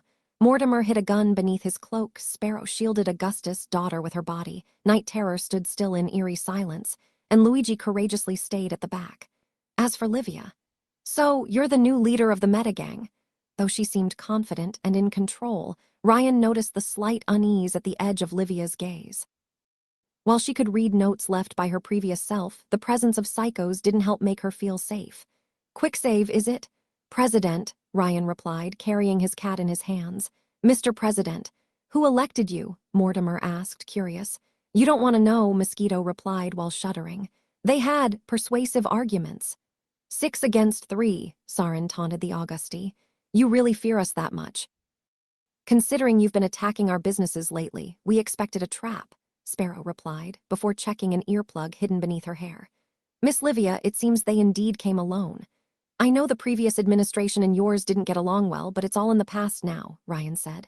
We want peace between our two nations. We even brought a gift to show our goodwill. A gift? Greta's smile turned genuine, having been informed ahead of time. I love gifts. What kind of gift? The old administration, of course, Ryan said before snapping his fingers. Mosquito opened the black minivan's chest, grabbed the content, and tossed it at Livia's feet. "Package just for you." Sishak wriggled on the ground, blissfully out of commission. The Auguste princess looked down at the brainjacker's limp body with contempt. Sparrow and Mortimer studied the psycho with curiosity, while Greta's gleeful joy turned to disappointment. "Ah, he's drugged out." Cancel complained as she noticed the liquid dripping from Sishak's mouth. "I prefer it when they understand what's coming. It doesn't feel right otherwise." "We fished this squid yesterday," Ryan said. "You'll need to negate his power first to make his death stick, though." "Wait, she can negate powers?" Saren asked, immediately interested. "Yes, I am doing it right now," Greta said with pride, which Ryan confirmed after a failed attempt at activating his time stop. "Then why am I still made of gas?" Saren complained before raising her hand to the skies. I can't generate shockwaves anymore." "I don't know why, but some powers trump mine," Cancel said with disappointment. "Like the boss, he can't shoot lightning in my presence, but he's still invulnerable." "And be thankful for it," Sparrow said ominously. "He would have killed you otherwise." So this confirmed Ryan's theory. Cancel didn't nullify powers. She disrupted the elixir's connection to their color dimension, preventing access to this bottomless power source, but couldn't affect physical mutations. However, she managed to negate Mongrel's pyrokinesis in a previous loop, which he got from a knockoff that didn't draw upon the red dimension for fuel. Ryan tried to reconcile these two contradictions until he realized the missing link, Mongrel's original white elixir. Since it was the one keeping his multiple powers in balance, by disrupting it, Cancel probably caused his other abilities to go haywire. As for Augustus, it could only mean his invulnerability was a physical mutation. Combined with the other information Ryan had gathered, then Mob Zeus' body probably mimicked the properties of a specific metal, a superior variant of Frank's power, probably an orange. A damn strong orange, but it didn't explain how Lightning Butt could move in the stopped time, or why most powers failed to affect him. Unless the metal itself had unique, anomalous properties. It was just a theory and he would need to test its limits, but Ryan felt he was onto something. More worrying, since Ryan's power relied on his connection to the purple world, it meant Cancel's power would probably kill permanently. His other self would remain trapped in the purple world, unaware his future incarnation had perished.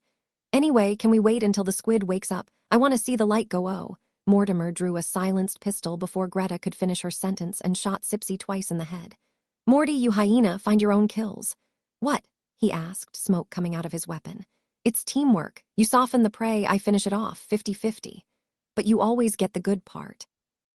Ryan would lie if the sight of Sishak's corpse bleeding out on a parking lot didn't fill him with joy. "VP, please call our staff to check if Sipsy's victims recovered," the POTUS asked Saren before turning at Livia. "So, do we sign a peace treaty, shake hands?"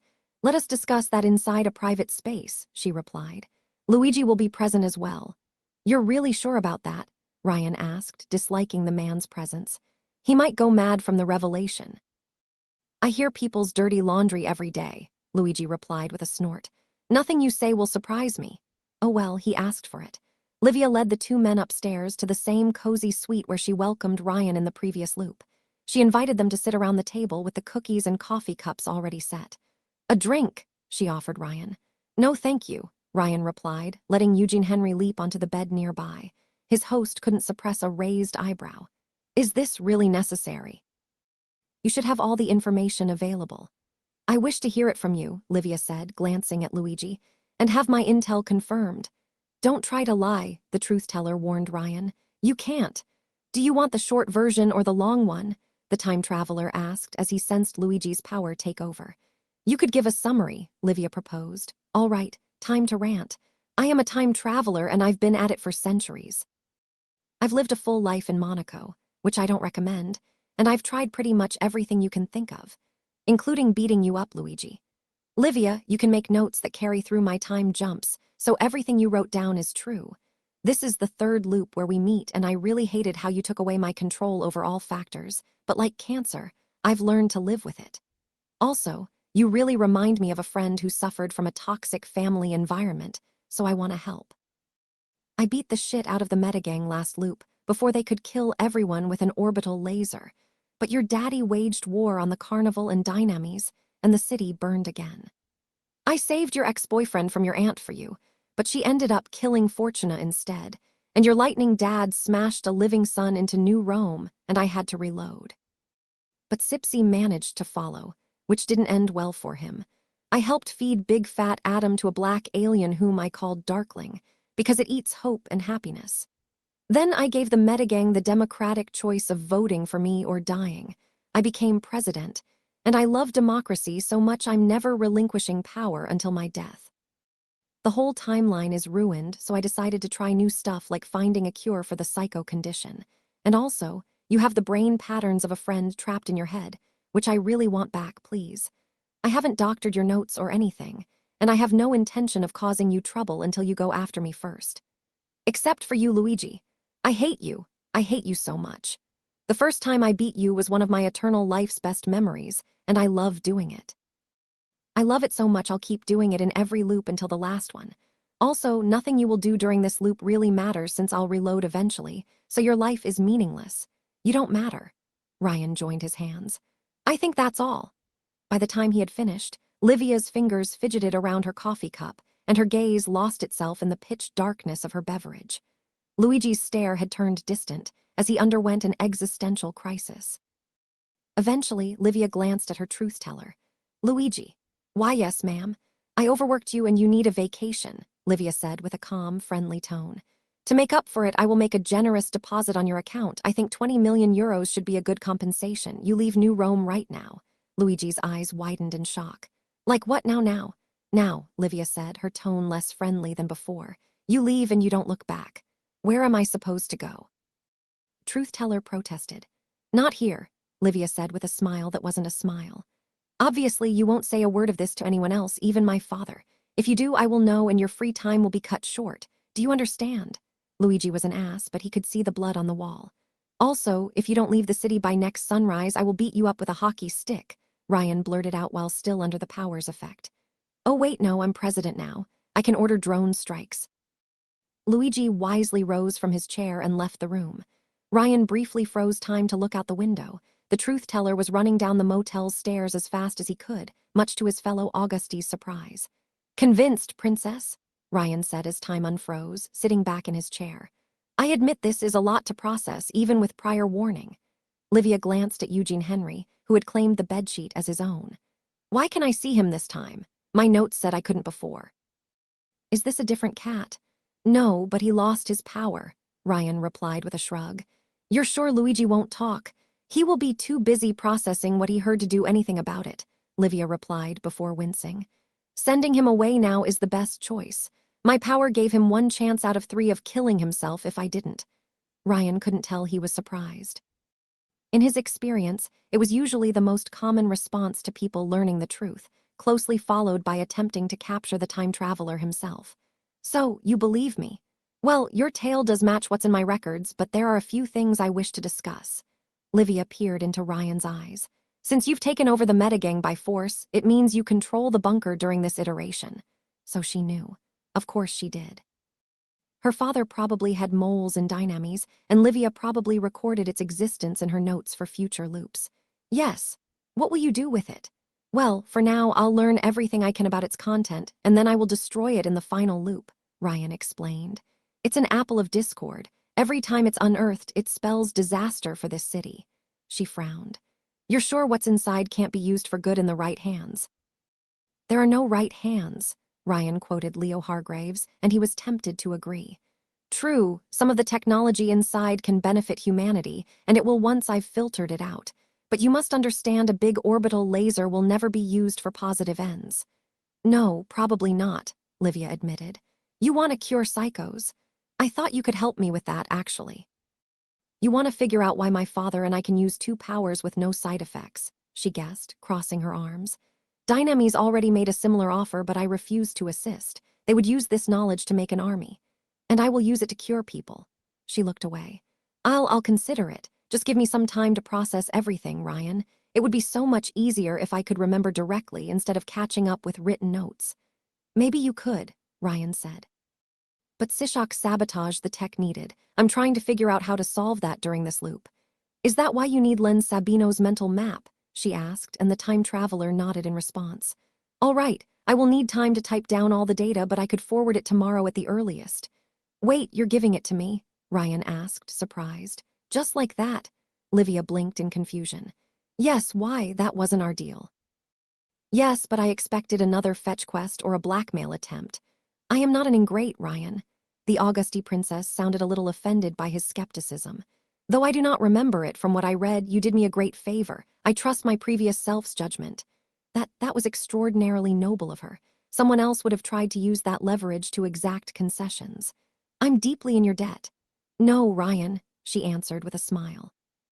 I'm the one with a debt, and I'm clearing it off the books. The time traveler looked away. You know, I've been doing this alone for so long. After what happened with Sishak, you can't imagine how good it feels to have someone helping me out with no strings attached. You're not alone, Livia said. That's what you told my other self. It impacted her enough to write it down, and I believe she had come to trust you a great deal. Even though it will take time for me to catch up, I hope we can continue on this path. Yes, Ryan too. So what next, princess? You will join me in trying to explore the bunker. Livia shook her head sadly. I think my father will get suspicious if I do. He already wanted to eliminate you before I convinced him a conflict would only benefit Dynames, and even then my family will want to retake Rust Town. I can give you a week or two, but afterward you will need to leave or hide beneath the earth. Yeah, I expected as much, Ryan said, finally deciding to sip a coffee cup. To be honest, I don't expect this loop to last that long. Too many things went off script. Livia's smile faltered. There will be no long-term consequences. You will reload no matter what. Yes, if you want to try something you never dared to before, now is the time. Livia didn't answer, focusing on her cup. It's about Adam Kitten, isn't it? I thought I should use the opportunity to try and make up with him. See if... The princess struggled to find the right words. See if I'm wrong. Livia and her ex-boyfriend had a final talk right before the end. Ryan didn't know exactly what they told each other, but he strongly suspected it. Felix had told her the truth, about why he left and wouldn't return, that he never loved Livia at all, not the way she did. Her old self had written it down and sent a bottle to the sea to reach her next incarnation. And now, Livia was in denial over the bitter truth. She needed to prove this information wrong to see if she could change the ending.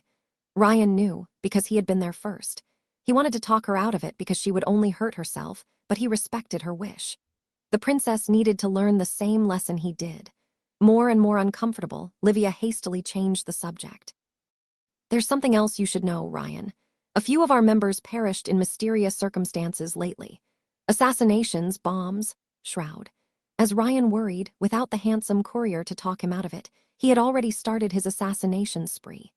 The president had tried to visit Mr. See-Through at the harbor on his way to the meeting, but the hideout almost blew up in his face instead. Shroud had seen Ryan with the Metagang and assumed he turned psycho. Which meant the carnival might start targeting Ryan during this loop, as if he didn't have enough on his plate already. At least the fact the Metagang didn't send anyone to the harbor prevented a massacre there, as seen by Luigi's continued existence. Are Jamie Cutter, Lanka, and Kai-Yong still alive? They are, Livia confirmed before frowning. You think they will be targeted next? Yes. Shroudy Repairs bombed their apartment once. He would do it again. I'll find a way to avoid a war in New Rome. I'm sure there's a combination of events that can prevent an open conflict, a path to the perfect ending. I just need to figure it out. Livia corrected him. We need to figure it out. Ryan examined her closely. Princess, your father. Ryan, stop. She cut him off.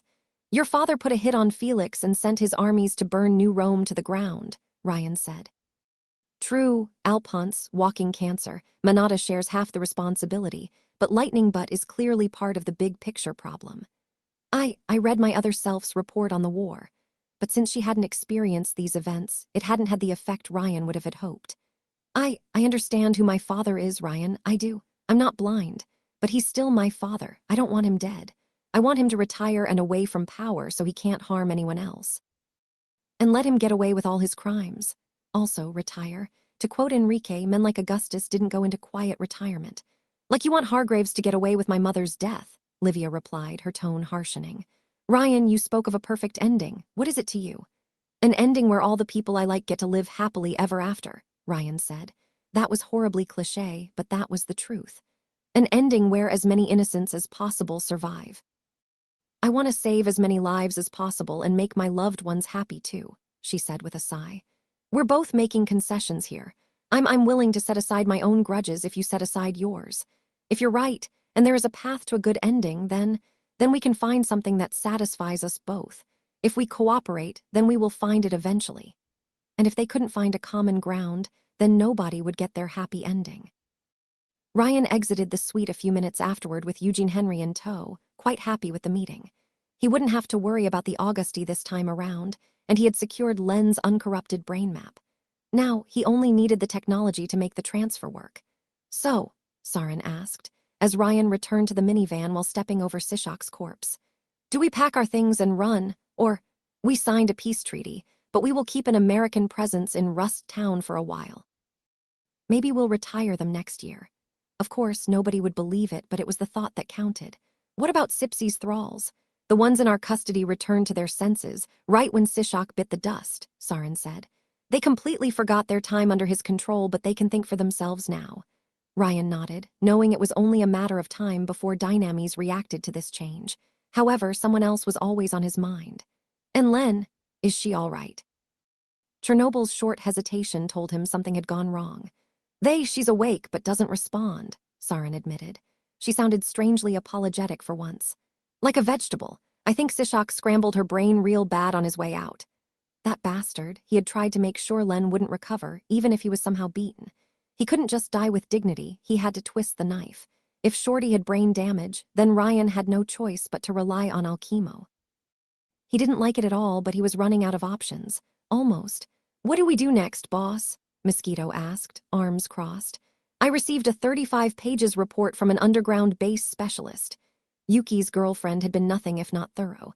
Time to commit robicide. Even without Sishak, Big Fat Adam had managed to gain partial control of the bunker. Ryan bet he could do better. No. Watching the Dynames CEO's face on his computer screen, Ryan scratched his cat's ears. This G2 conference call wasn't going well. I think I misheard Mr. Manada. I said no, Hector replied, the two using a secure channel to communicate. No more knockoffs. My agreement was with your predecessors, and their demise changes everything. Certainly we can continue where they left off. Listen to me, you little shit, the CEO said, his calmness all but gone. I know you met with the Augusty and hashed out a peace agreement. Sishak brainwashed people on my staff inside my house. Your people didn't deliver and backstabbed me, so why should I honor my side of the bargain? How did he know about the meeting with Livia? Ryan had done his best to cover it up. Either the CEO had an advanced surveillance system or plants among the Augusty, perhaps both. As for his reaction, Ryan thought the Dynames/Metagang alliance had collapsed in the past because Sishak's death ruined the brain-copying project, but he was mistaken. In truth, the Brainjacker had initiated a slow, insidious takeover of Dynames, brainwashing staff members and executives one by one. Sipsy's demise had exposed his treachery and made Hector Manada aware of the Metagang's true, nefarious intentions. If only he hadn't been greedy enough to hire them in the first place. Then I guess I will reveal the recordings of your discussions with the previous administration, Ryan said, upon realizing he couldn't maintain the old juice connection. Because they kept recordings. Hector squinted. Are you blackmailing me, Mr. Romano? I prefer the term plata o plomo, Mr. Escobar. Ryan always thought the CEO looked like a Colombian cartel leader. Then you're firing blanks. A scandal will cost me less to cover up than another knockoff delivery. Then perhaps your competition. We both know Augustus will never forgive the attacks on his territory, even if you submit to him. Your group signed its death warrant the moment you shook the hornet nest. That was why he had hired the Metagang in the first place. They were the only genomes mad enough to take on the Augusty in spite of the deadly consequences, except the carnival. Still, Ryan had one last card up his sleeve. Then I should reveal what's inside your knockoffs. I'm sure your people will love buying a psych when it can. Ryan had to give it to the man, he had a good poker face, but the courier could see the tension at the edge of his gaze. I have no idea what you're talking about. I know what you and your pet Scaly keep in Lab 66. No, you don't. Damn, he wasn't biting. For all his faults, Hector Manada was cautious enough not to reveal truly incriminating information. Unlike Sishak, he knew how to deal with bluffs. Bloodstream. It's ridiculous, Hector replied with a smug, punchable smile. Do you have any proof? I've analyzed the knockoffs, Ryan lied. I can publish the results. The CEO didn't believe him, or at least not fully. but the courier could tell he had hit close to the mark. There was a link between the knockoffs and Bloodstream, as much as Ryan loathed to admit it. Many have tried to discredit our work, and yet we remain. Hector Manata joined his hands. Here's my one and only offer, Mr. Romano. You keep the knockoffs, release my technicians, return my technology, and skip town within 48 hours without making waves. You will carry the secret of this agreement to your grave, and I will let you be. This experiment will have been a failed joint venture, but maybe we could make another deal in the future. Yeah, right. And if I don't file for bankruptcy, then I will answer with force, Hector stated the obvious. Enrique and Wyvern have been pestering me about sending Il Miglier to drive you out of Rust Town. My stamp of approval is the only thing standing between you and annihilation. Gee, another big business threatening the government. It almost made Ryan want to become a socialist. I'll consider your offer. 48 hours, Mr. Romano, no more, no less. Ryan cut the communication, and Sarin entered the Oval Office soon afterward. So, she asked, how did it go? Everything is going according to plan, Ryan said sinisterly, Eugene Henry purring on his lap. Hector Manata had walked into a trap without even realizing it, and the courier had secured 2 days of non-interference. Is everyone ready for the operation? We're storming the mainframe or we'll die trying.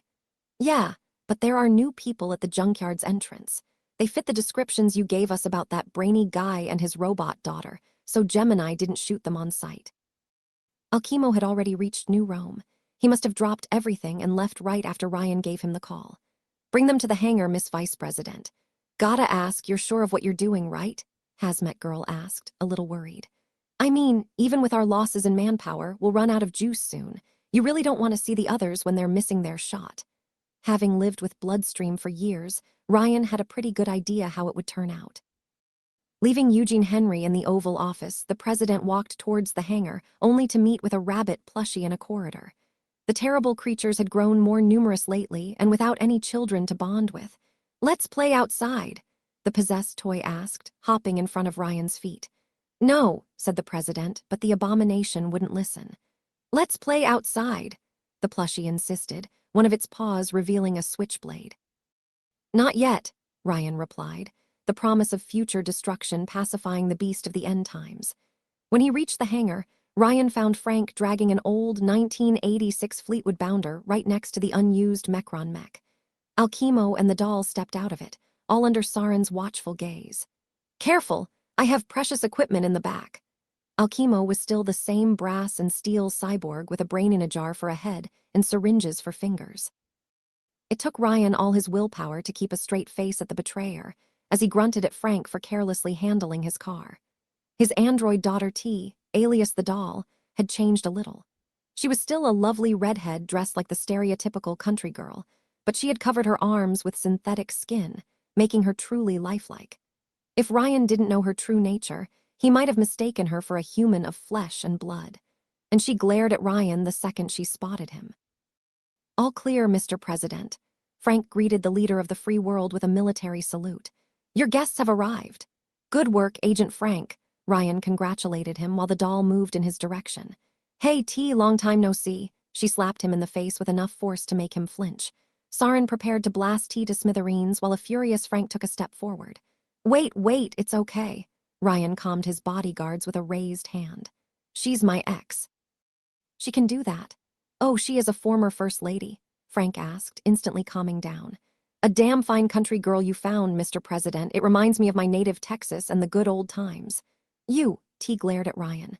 No word for 2 years, and that's all you have to say. Long time no see, Ryan sighed as he massaged his cheek. He could have dodged with a time stop, but a part of him thought he deserved it. Was that really warranted? That's all you deserved, Alchemo said dryly. Ryan, I understand you might have your reasons for leaving us. You always were a free spirit, and that's what I loved about you. T crossed her arms. But you didn't even write. Well, Ryan did send letters once, asking how their robot cow was doing, only to receive a confused answer. As it turned out, he had referenced events erased in a previous loop, and something they never built in the final one. The realization had crushed him so much he had erased that timeline too. Unfortunately, Ryan knew a lot more about Doll than the other way around. He had learned everything about her past, everything she liked, everything she hated. They had done all the things T had dreamed of, like visiting France, but she only remembered a fraction of their shared experiences. From her point of view, Ryan and her had a brief fling. From his, they had been together for years. And much like how Jasmine forgetting him had hurt, Ryan simply couldn't stand carrying the burden of a shared past alone, especially after Braindead's betrayal. So he left and tried to forget. And yet, when he looked at her, Ryan realized some people he left behind had cared, that the little time they remembered spending with the courier had mattered, and it made him feel regretful. "I'm sorry," Ryan said, not knowing what else to say. "I'm sincerely sorry." "That's a start," T said, her face softening a little. She simply couldn't hold a grudge. "But you have a great many things to explain. What are you doing with these monsters?" "Hey, I'm not a tin can pretending to be human," Saren snarled, the doll ignoring her. "You are a member of the Metagang," Alchemo said with disdain. "Frankly, the only reason we're even here is because I owe this biological waste of a Violet a favor. I don't even understand why he's working with you." "Yes, Ryan, I thought you hated psychos," T asked, a little fearful for his well-being. They aren't forcing you to work with them," Saren snorted. "You got it the other way around." "Nobody controls the USA," Frank added. "We arrested our alien overlords and enslaved them." "I won a civil war for control of this great nation," Ryan said. "Now I'm trying to find a cure for the psycho condition and to help a friend in need first and foremost." While the doll immediately looked concerned, Ryan's words only aroused Alchemo's scientific curiosity. "A cure for psychos, you said? All right, Ryan, I'll trust you, for old time's sake." T put her hands on her waist. "But there's still one person you're going to apologize to." The courier glanced at the minivan. "He's inside." "Yes," T replied, utterly serious. "Yes, he is." Ryan took a deep breath and carefully opened the van's back doors. As expected, Alchemo had brought a sizable part of his workshop, from wetware computers, multicolored jars of questionable content, miniature brain scanners, and a toaster. Ryan looked at it, noticing 4 small wheels carrying it forward. The tiny object drove to the edge of the car, facing the courier. "Hi, Ryan," the toaster's vocalizer mimicked Schwarzenegger's Terminator voice. "Hi, Toasty." Ryan could feel the others' stares peering on his back. This was awkward. "You have wheels now." "Yep, T installed them when I got tired of watching TV all day." Unlike the others, there was no hint of reproach in the toaster's voice. 2 years, Ryan, 2 years. I hope you toasted a lot of chicks in that time because I couldn't get any." "Yeah, being a toaster probably reduces your opportunities," the courier mused. "They're still the same all ableist." The toaster let out a click sound. "Damn, I missed you, man. I love life on the farm, but you added a certain je ne sais quoi." Saren kept glancing between the toaster and Ryan, completely at a loss of words. "What, you thought the plushie was my first creation, that I was a one-trick pony?" the courier deadpanned. "I went through a robot building phase." "Yeah, he was scraping the bottom of the barrel when he made me," Toasty said as he drove out of the car and onto the bunker's floor. "A lil bit of advice, don't let him tinker in his boxers. You'll spend days picking up the scraps. You made an intelligent toaster." Saren glanced down at Ryan's creation with skepticism. "Why a toaster?" "I feel I'm being judged right now," Toasty said. "At one point in my life, I wanted to settle in France," Ryan explained. "My greatest anxiety was to wake up with a lot of bread and no way to toast it." Saren put a hand on her gas mask without a word. "You know what? I don't care anymore." "That's not even the worst thing he did," Braindead snapped, having held a grudge for years. "That dumbass equipped my Gynute construct for sex and then left his dirty body fluids everywhere." "It's okay, Dad, I have a cleanup routine," the doll replied, not at all embarrassed by the open outburst. "We talked about this." "Wait, you slept with a robot?" Saren asked Ryan, finally putting the 2 and 2 together. "I slept with everything and everyone." Though in the end, after centuries of experimentation, Ryan discovered he was mostly attracted to human-shaped women. The courier wouldn't say no to a new experience like Darkling, but he clearly had a weakness for female geniuses shorter than him. "I even equipped her with a detachable. Anyway, a Mecron base, huh?" Alchemo changed the subject, instantly recognizing the bunker for what it was. "Did you escalate from drug dealer to terrorist when I wasn't looking?" "It's not terrorism when our country does it," Frank replied. "It's an armed intervention." "Oh, awesome, a mecha." Toasty rolled in front of Mecron's Scorpion war machine. "Could you upload my personality matrix into it? I mean, a giant robot is just a toaster with too much power. It's meant to be, baby." "Is that why you need my unlimited genius?" Alchemo asked Ryan while the toaster happily rolled around the mech. "For another prank?" "No," the courier replied dryly. "As I said, a friend needs help." Alchemo and his daughter exchanged a glance, their demeanor changing from angry to concerned. "Show me," the genius asked. After taking over the metagang, Ryan had Len transferred to the infirmary, changing the place from Sishok's brainwashing assembly line into a true medical block. His comatose friend slept on an operation table, hooked to a respirator located right next to Dynami's brain-copying tech. She looked so peaceful in her sleep. Unfortunately, the other patient in the room was insufferably loud. "You thief, I'll slay you." Acid rain strained against her restraints, strapped to an operating table. "I'll escape, and when I do, I'll rip you to pieces. I'll carve the gate open with your bowels." Typical psycho. Alchemo raised a handheld scanning device at her head, information appearing on the surface of his dome head. As expected, her head contains a nasty package of tumors and mutant neurons. I'm surprised she can even talk. "It's getting harder to sedate her, boss," Sarin warned Ryan. "I think she's building a tolerance." "I'll slay you," Acid Rain snarled at the courier. "You're keeping them away from me, all of them. If it weren't for you, I could go back. I could go all the way, bah." Alchemo hit the captive psycho in the neck with 3 syringe fingers and injected her with colored liquids. Acid Rain let out a savage growl as her veins turned green from the intravenous transfer, before her voice died in her throat. A few seconds later, her gaze turned empty and lifeless. "You know, if you wanted to practice euthanasia, there's a retirement home 2 districts away from here," Ryan told Braindead. "I applied a treatment for brain cancer and mood stabilizers," Alchemo explained. He couldn't understand black comedy. "They will destroy the cancerous growths, stabilize her humors, and repair the damaged neurons. It will be a temporary fix as long as her psycho condition produces new mutations, but it should stabilize her mind for a while." "Huh." Sarin crossed her arms. "Could you do the same with Mongrel? The juice wrecked his brain pretty bad too." "I thought you didn't care about helping others," Ryan said, remembering how Alchemo had gone along with his drug cartel plans but never really cared about curing people's illnesses. "I didn't," Braindead admitted, "but the doll nagged me into it. I thought we should give back to the world," the Gynaid said with a smile and a happy nod. "So many people suffer from tumors due to the aftereffects of Mecron's plagues, so I asked Dad to make a cure. Besides, saving my neurocomputers from Alzheimer and similar issues was one of my top priorities," Alchemo said, digging himself deeper. "I had plenty of test subjects this way." Yeah, still the same amoral mad scientist. At least the doll acted as his Jiminy Cricket. Ryan glanced at the unconscious Len. "Could you cure depression?" "I can solve the physiological troubles associated with the syndrome, like chemical imbalances, but not the psychological roots. I'm no psychiatrist, and I don't have time to listen to whiners." Still, if Shorty could avoid relying on antidepressants, perhaps she could finally heal. T didn't miss the lingering gaze he sent to Len. "Is she?" "It's her, yes," Ryan confirmed, the doll looking at the unconscious girl with interest. "Len, you came to this city to find her, isn't it?" "That's why you left. You still wanted to find your friend after all this time." The Gynaid gently took Len's hand in her own. "She feels so cold, the poor girl." Alchemo examined the comatose genius with his scanner.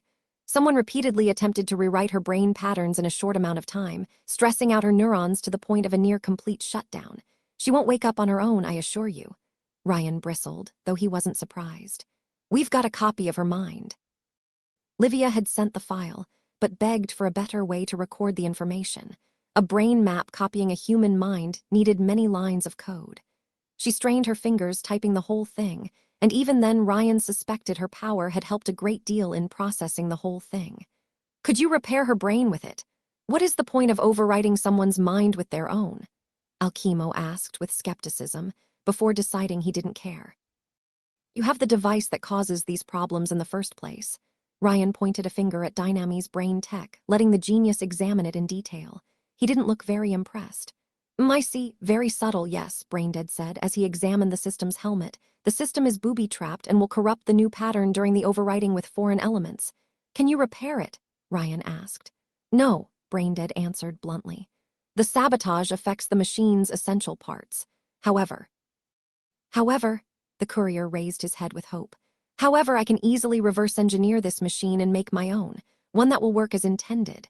Alchemo glanced at the infirmary's walls, as if looking for a hidden camera or plan. "Is there a genius workshop in this base? Knowing Mecron, he must have had a matter replicator assembled somewhere." "There's one, yes," Ryan said, remembering it from the blueprints. A biomechanical blue brain controls the base. We intend to force our way to the mainframe and take it over. A UB, Alchemo guessed. A universal brain, the ultimate biomechanical data storing device. I always tried to build one but never had the resources for it. It said something about Mechron that he was better than most geniuses in their own specialty. You could hijack it, Ryan asked.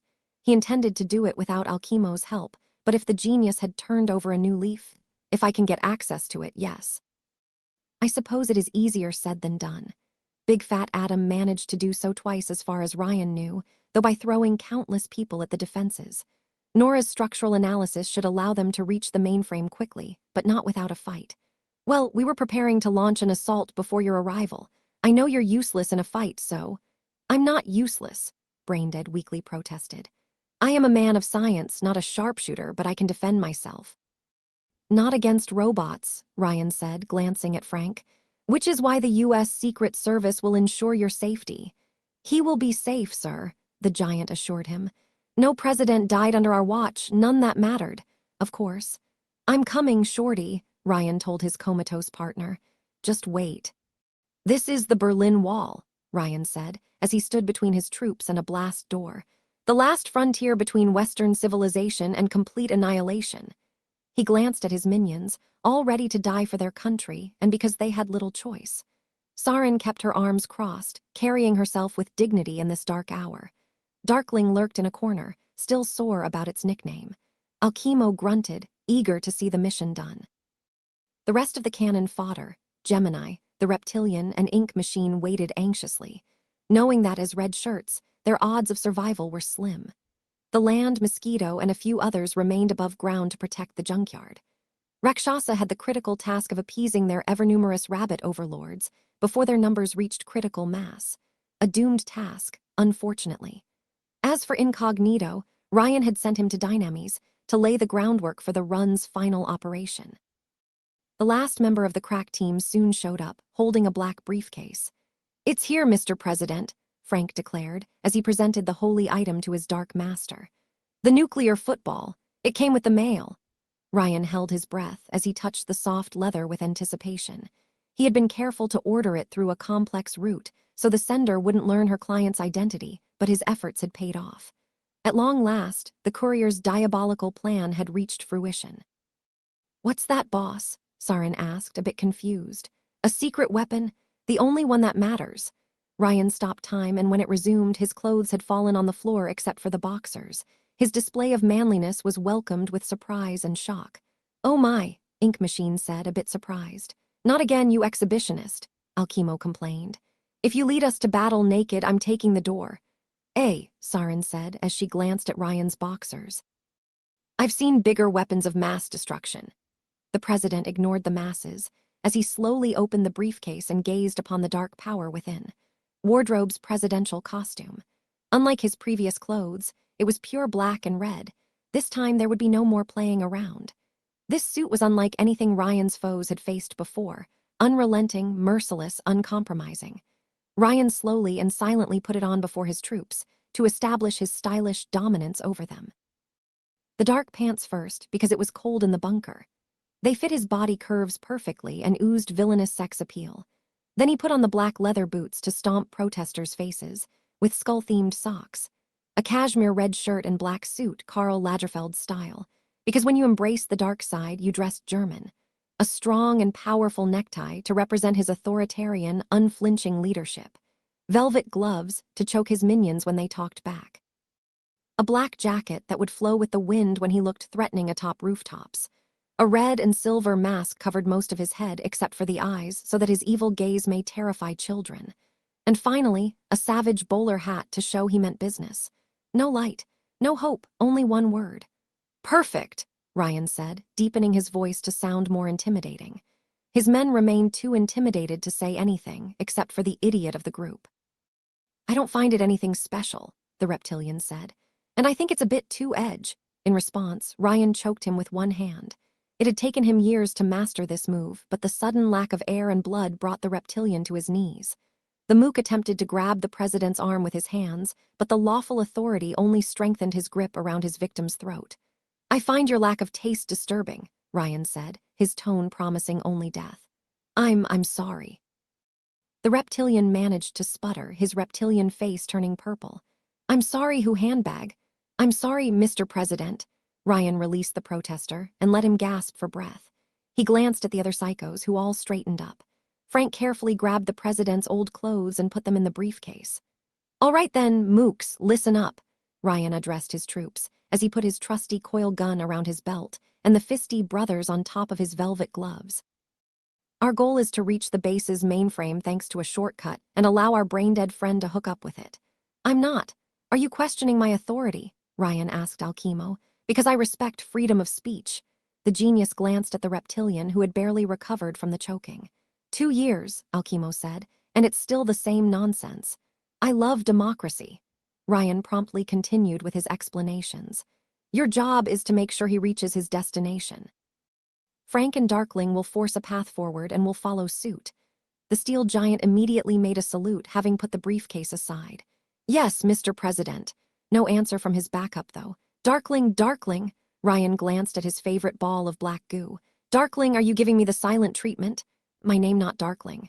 The slime answered unconvincingly, its countless eyes looking away. Then what is it? The president asked smugly. Not Darkling. All right, not Darkling it was.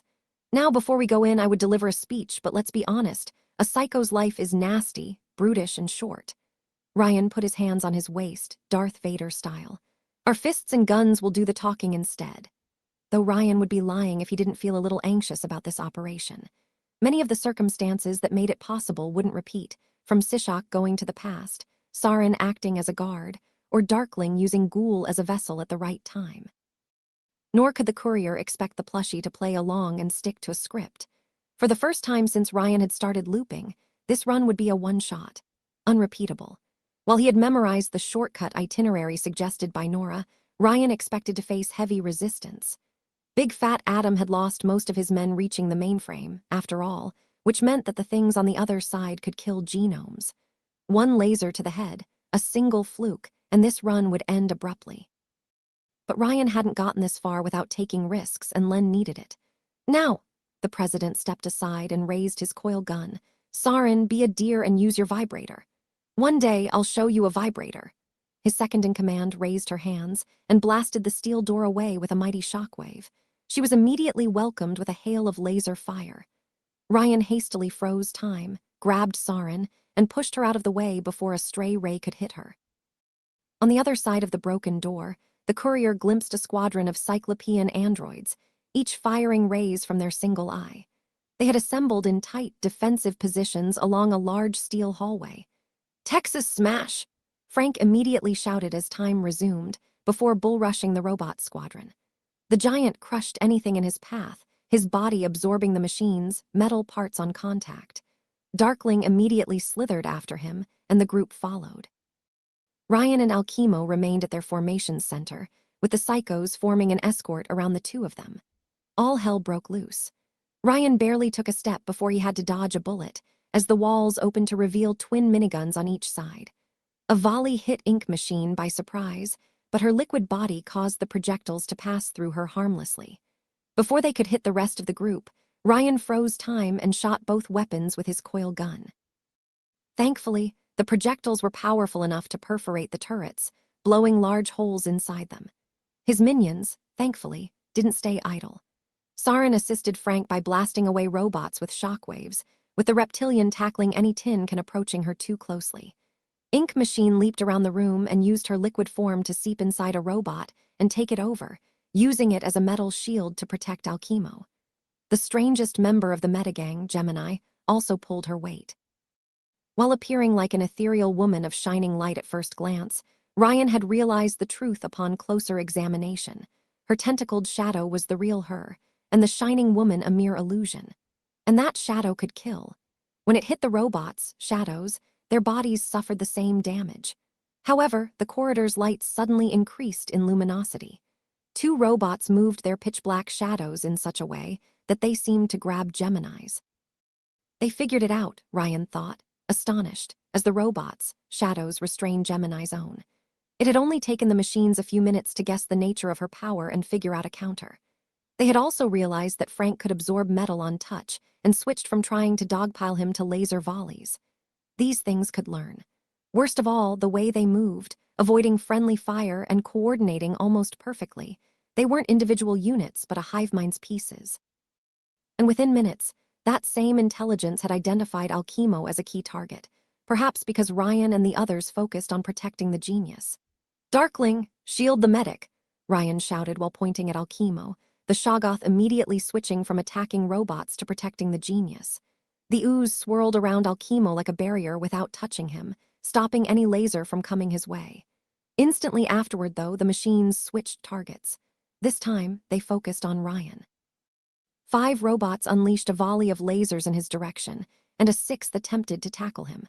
"What, you couldn't identify me as the leader until I opened my mouth?" Ryan taunted them while he activated his power.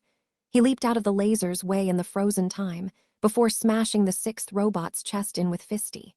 "Haven't you looked at my costume?" A laser made a hole in his bowler hat the moment time resumed, infuriating him. Ryan angrily retaliated by shooting down the machines holding Gemini with his coil gun, freeing the psycho. Her shadow quickly tore the remaining robots apart. Having slaughtered the opposition, Frank resumed his rampage and smashed through the next door. The new room beyond the hallway took the shape of a large dome, with the ceiling layered with holographic projections representing the solar system. Ryan noticed a red point in orbit around the Earth, far beyond the moon. However, he didn't have time to look at the beautiful spectacle, as small holes opened all over the dome. Eye-shaped drones flew through and opened fire at the group with submachine guns. Darkling immediately reshaped itself into a slimy barrier, shielding the entire group from the initial volley. The holograms above their heads brightened, the illusory sun turning supernova and unleashing a blinding light. Blast doors on the walls opened and more cyclopean androids walked through, an unrelenting tide of steel. While Darkling formed a wall to protect Alchemo, Frank rampaged through the ground-bound machines, his metal body shrugging off lasers easily enough. Unfortunately, his lack of range prevented him from hitting the floating eyes, leaving the task to Saren and Ryan. The courier eventually resorted to stopping time, both to push his second-in-command out of a bullet's path and to hit the damn flyers. Unfortunately, the rest of the group didn't fare any better. Cyclopean robots were trying the same shadow grab tactic their predecessors used on Gemini, except this time with greater numbers. 8 robots grabbed the Psycho's shadow from all sides and then started dismembering her. Gemini's light body flickered out and collapsed in a bright flash.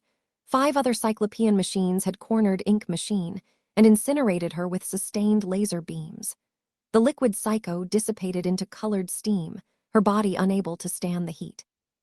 Even the reptilian had only avoided death so far by staying near Darkling. "That spot," Ryan pointed at his left once he had a brief respite, near a junction between the dome's wall and the floor. "The structural weakness should be here, Chernobyl." "Stop calling me that," Saren complained, but obeyed all the same. Her gauntlets vibrated, and she started targeting the spot with shockwaves. Cracks slowly began to appear on the floor, the metal foundations floundering under the strain. Of course, the machines instantly attempted to stop Saren, but Darkling formed a defensive wall around her, Alchemo, Ryan, and the reptilian. Only Frank was left out, but he clearly didn't need help. Eventually, Hazmat Girl blew a wide hole in the floor, the path to the mainframe. Ryan, now in full general mode, barked orders. "Reptilian, with us," he ordered, while Saren leaped into the hole. "Frank, Darkling, cover our rear." "I am not equipped for climb," Alchemo started complaining, only for the reptilian and Ryan to grab him like a potato sack before jumping into the void. Frank and Darkling moved to cover the hole behind them, snatching any eye drone attempting to follow through. The 2 titans remained there, brave Spartiates holding off the whole Persian army. The courier and his allies landed in a strange, ghastly gallery of vats and glass containers. Each of them contained half-formed humanoid bodies, some with their organs floating in colored liquid. While they had human features, the creatures' limbs were unnaturally long and part of their faces had been replaced with machinery. A genome research lab. Pipes on the walls filled the vats with what Ryan guessed to be elixirs. The reptilian, in particular, could barely restrain himself from drinking their contents. "Where are we going next?" Saren asked, pointing at 2 blast doors. "Left or right?" "Neither." Ryan instead glanced at a key point in the gallery's right steel wall, right behind a green vat. If they collapsed it, they would gain direct access to the mainframe's room. Saren moved in front of a steel panel and released colored gas from her fingers. The wall rusted at an accelerated rate while Ryan raised his eyes at the hole above his head. Thankfully, Darkling had wisely sealed the hole with its body, preventing drones from slipping through. "Mr. President." The reptilian shouted, his hands on the ground. Apparently, his enhanced senses allowed him to notice slight vibrations. "I sense something coming from the left, a robot bigger than the rest." Oh well, it couldn't be a dungeon raid without a boss at the end. "Braindead behind me," Ryan said, pushing the genius closer to Saren. "Reptilian, hold the line, it's time to die for your country." "I would rather avoid that, Mr. President," the reptile complained. Ryan raised his hand to mimic a choking motion, and the mook rediscovered his patriotism. The left blast door opened a few seconds later, and a 3 meters tall machine walked through. The creature looked like a vat on 6 steely spider legs, with 2 mechanical hands at the front. Crimson liquid swirled inside the vat as an energy bolt raced through the substance. Ryan could see a tiny crimson spot at the center, a speck-sized portal leading to a realm of overwhelming power. The reptilian immediately rushed at the robot, but never reached his target. The machine pointed a hand at the psycho, and a crimson glow lifted him above the ground. That machine was a telekinetic genome. A true telekinetic, capable of applying force to anything with red flux energy without restriction. The machine sent the reptilian flying at the ceiling with such force, it flattened the psycho. The scene reminded Ryan of a mosquito being crushed by a fly swatter, the mangled body falling on the ground when the killer bot stopped applying force. And now, the thing had turned its attention towards Ryan, raising a steel hand in his direction. The courier froze time the moment he sensed pressure in the air, immediately moving away from his current position and firing a shot. The coil gun's projectile bounced off the strange glass protecting the red substance, much to the time traveler's annoyance. "Tell me, robot, can you touch yourself with that power?" Ryan taunted the machine, which answered by trying to slam him against a wall. Only the courier's use of time stop and enhanced timing allowed him to avoid the reptilian's fate. "I hope those hands aren't just for show," the machine answered by telekinetically ripping out steel panels from the walls and throwing them at Ryan. It was no fun to banter with a mindless machine. The courier might as well be speaking to a wall, so he focused on avoiding the projectiles and closing the gap. Stopping time at the right moment, Ryan punched the machine's left arm at the joints, snapping it in half with fisty. He hoped it would disrupt its telekinesis. The courier couldn't afford smashing the glass container in close combat, or he might risk being drenched in elixir. The arm fell off when time resumed, but the robot instantly retaliated by trying to impale the courier with its spider legs. Thankfully, Wardrobe's costume had been fashioned for war and didn't rupture from the courier's acrobatics. Thanks to Ryan's diversion, Saren had melted a tunnel and escaped inside with Alchemo. The courier tried to follow, but the machine attempted to grind him into paste with its remaining arm. Though the time traveler managed to activate his time stop and move away each time the creature started applying force around him, the robot blocked the tunnel's entrance. Thankfully, Darkling chose that moment to slither through the ceiling's hole and fell directly on top of the robot. The eldritch horror swallowed the machine with its black ooze, its mere proximity negating the machine's telekinesis like Alphonse Manada's radiation. The Shoggoth dissolved the red elixir inside the vat, absorbing the liquid and the portal into itself.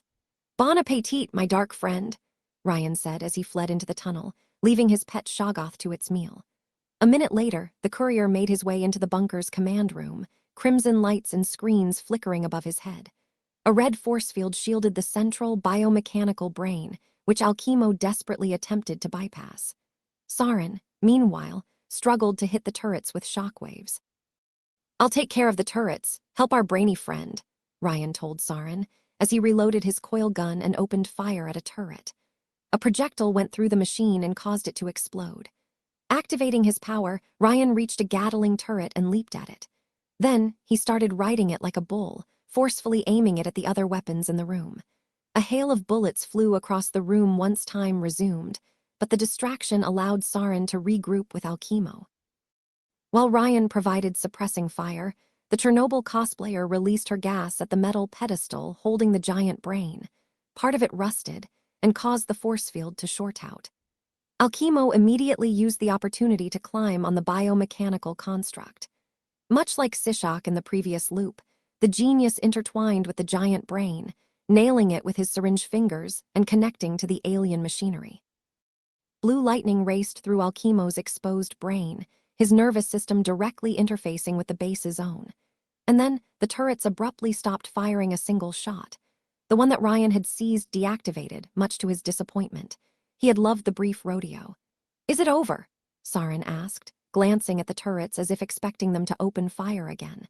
Alchemo's answer was lukewarm. "I'm changing the admin privileges and ID credentials so it registers us as staff." "Well, I can't hear tremors or gunfire," Ryan said, "so I would call this operation a success." They might have lost a few red shirts, but the information gathered on the defenses would serve him well. As if to answer the courier's thoughts, the screens around the mainframe showed videos of the bunker's rooms, from the recreational area to the holographic observatory.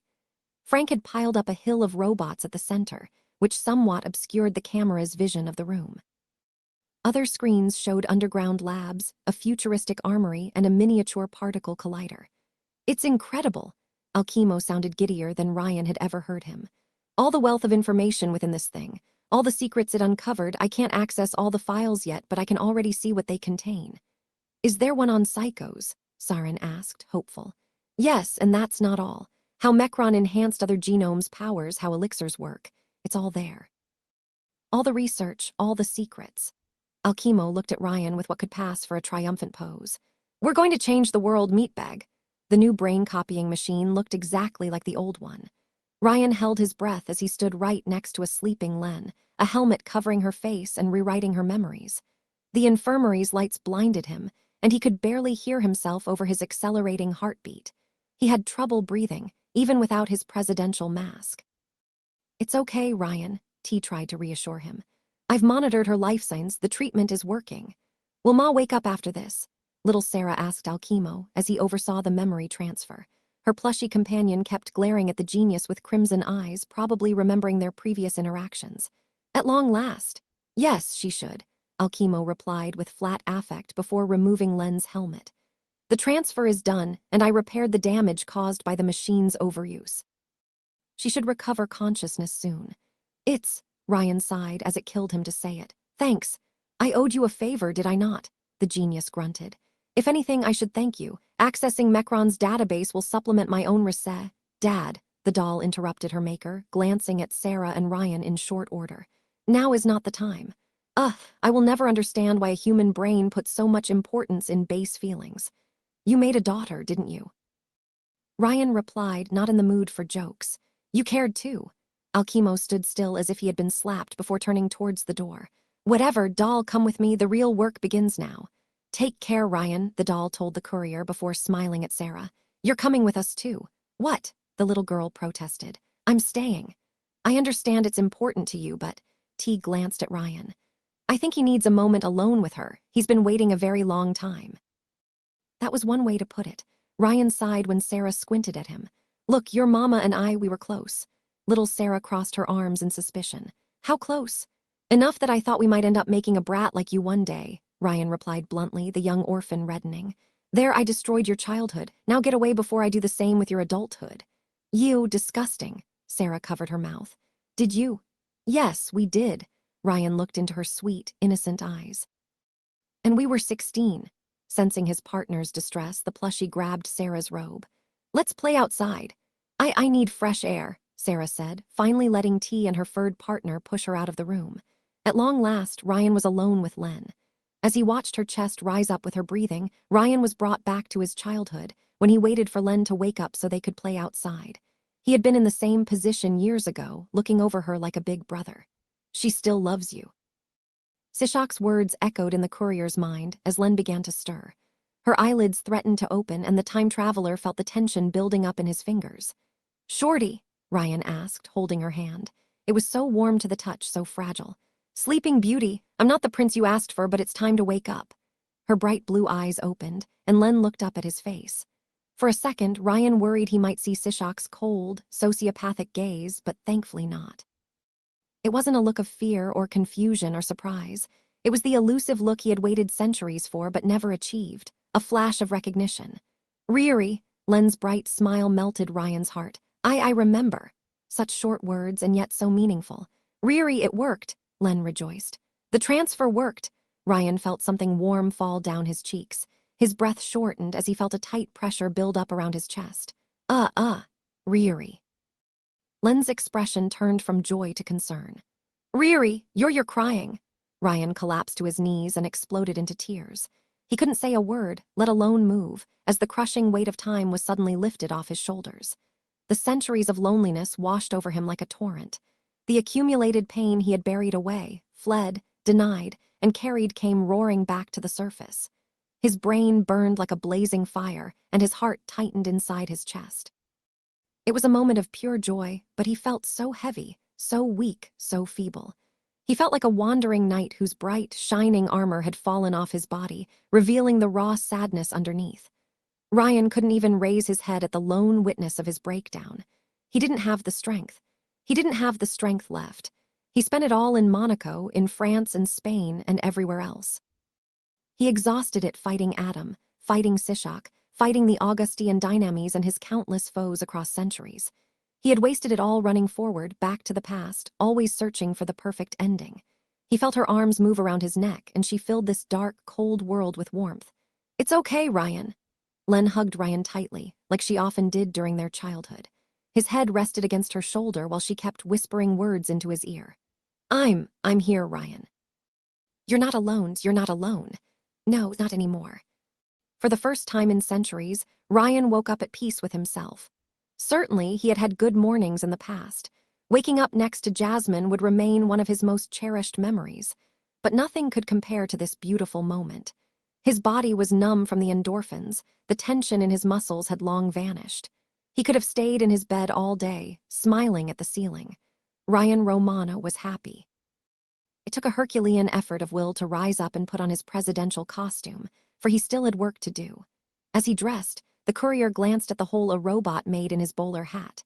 One loop ago, the cruel sight would have triggered an epic, city-destroying rampage. But not today. Ryan emerged from his room smiling behind his mask and found Frank keeping watch in front of the doors. The giant immediately welcomed him with a military salute. Good morning, Mr. President. Nothing to report.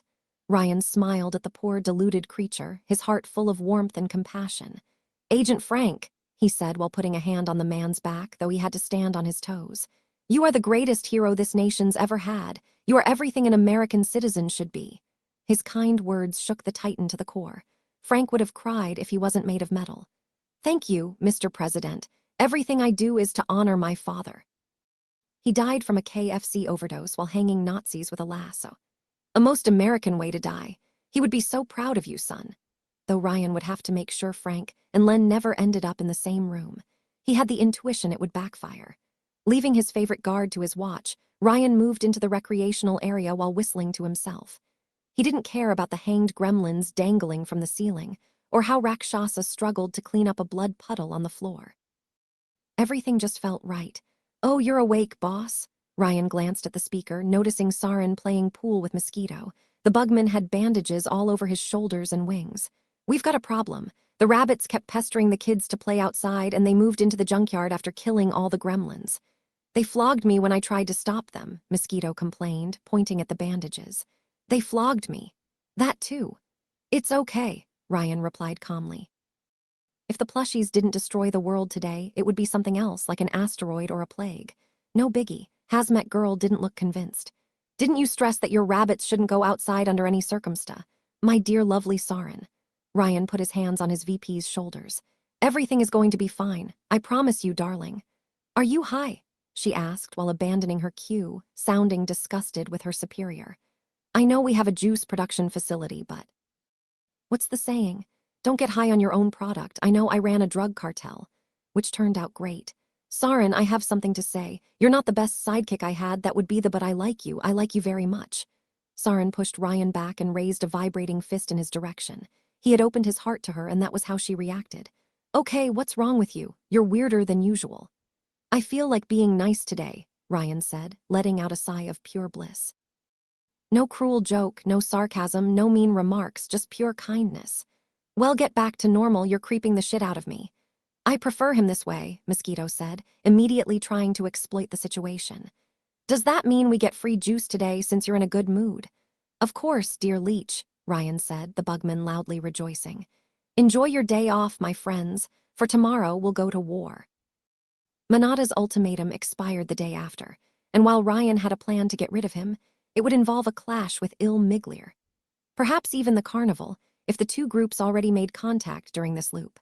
Now that the president had secured his White House and electoral base, he would take the city by storm. The elevator to the lower levels opened before Ryan could explain his plan to his trusty minions. Mongrel stepped out first, followed by a blonde woman with bloodshot eyes. She kept her head down and avoided others' gazes, as if afraid of overstepping. It took Ryan a split second to recognize Acid Rain. Her behavior, her posture, the way she moved, everything but her appearance had changed. She gave off an entirely different vibe than the murderous madwoman the courier had grown used to. Her posture screamed meek. "Rain," Mosquito asked, probably expecting the violent maniac to flip out and murder them. "Rain, is that you?" I'm Helen." Even her voice wasn't the same now that she didn't scream all the time. "That's my real name, Helen. Who let you out?" Sarin asked, pointing her hands at her. "The doc. He said that the treatment worked." Acid Rain scratched the back of her head as everyone looked at her in shock before smiling sheepishly at Ryan.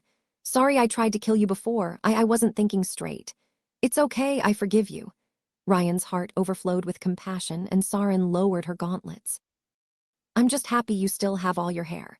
"Chemo worked on me too," Mongrel spoke, his voice surprising in its mundaneness. Sarin's head immediately turned in his direction. "You can talk." "Yeah, though my brain hurts when I speak." Mongrel held his head in his hand. "I think my gray matter slowly fills the void left by the tumors." "I feel like I'm waking up from a long nightmare," Acid Rain said, smiling at Ryan. "Thanks for helping. I am truly grateful, like you wouldn't believe."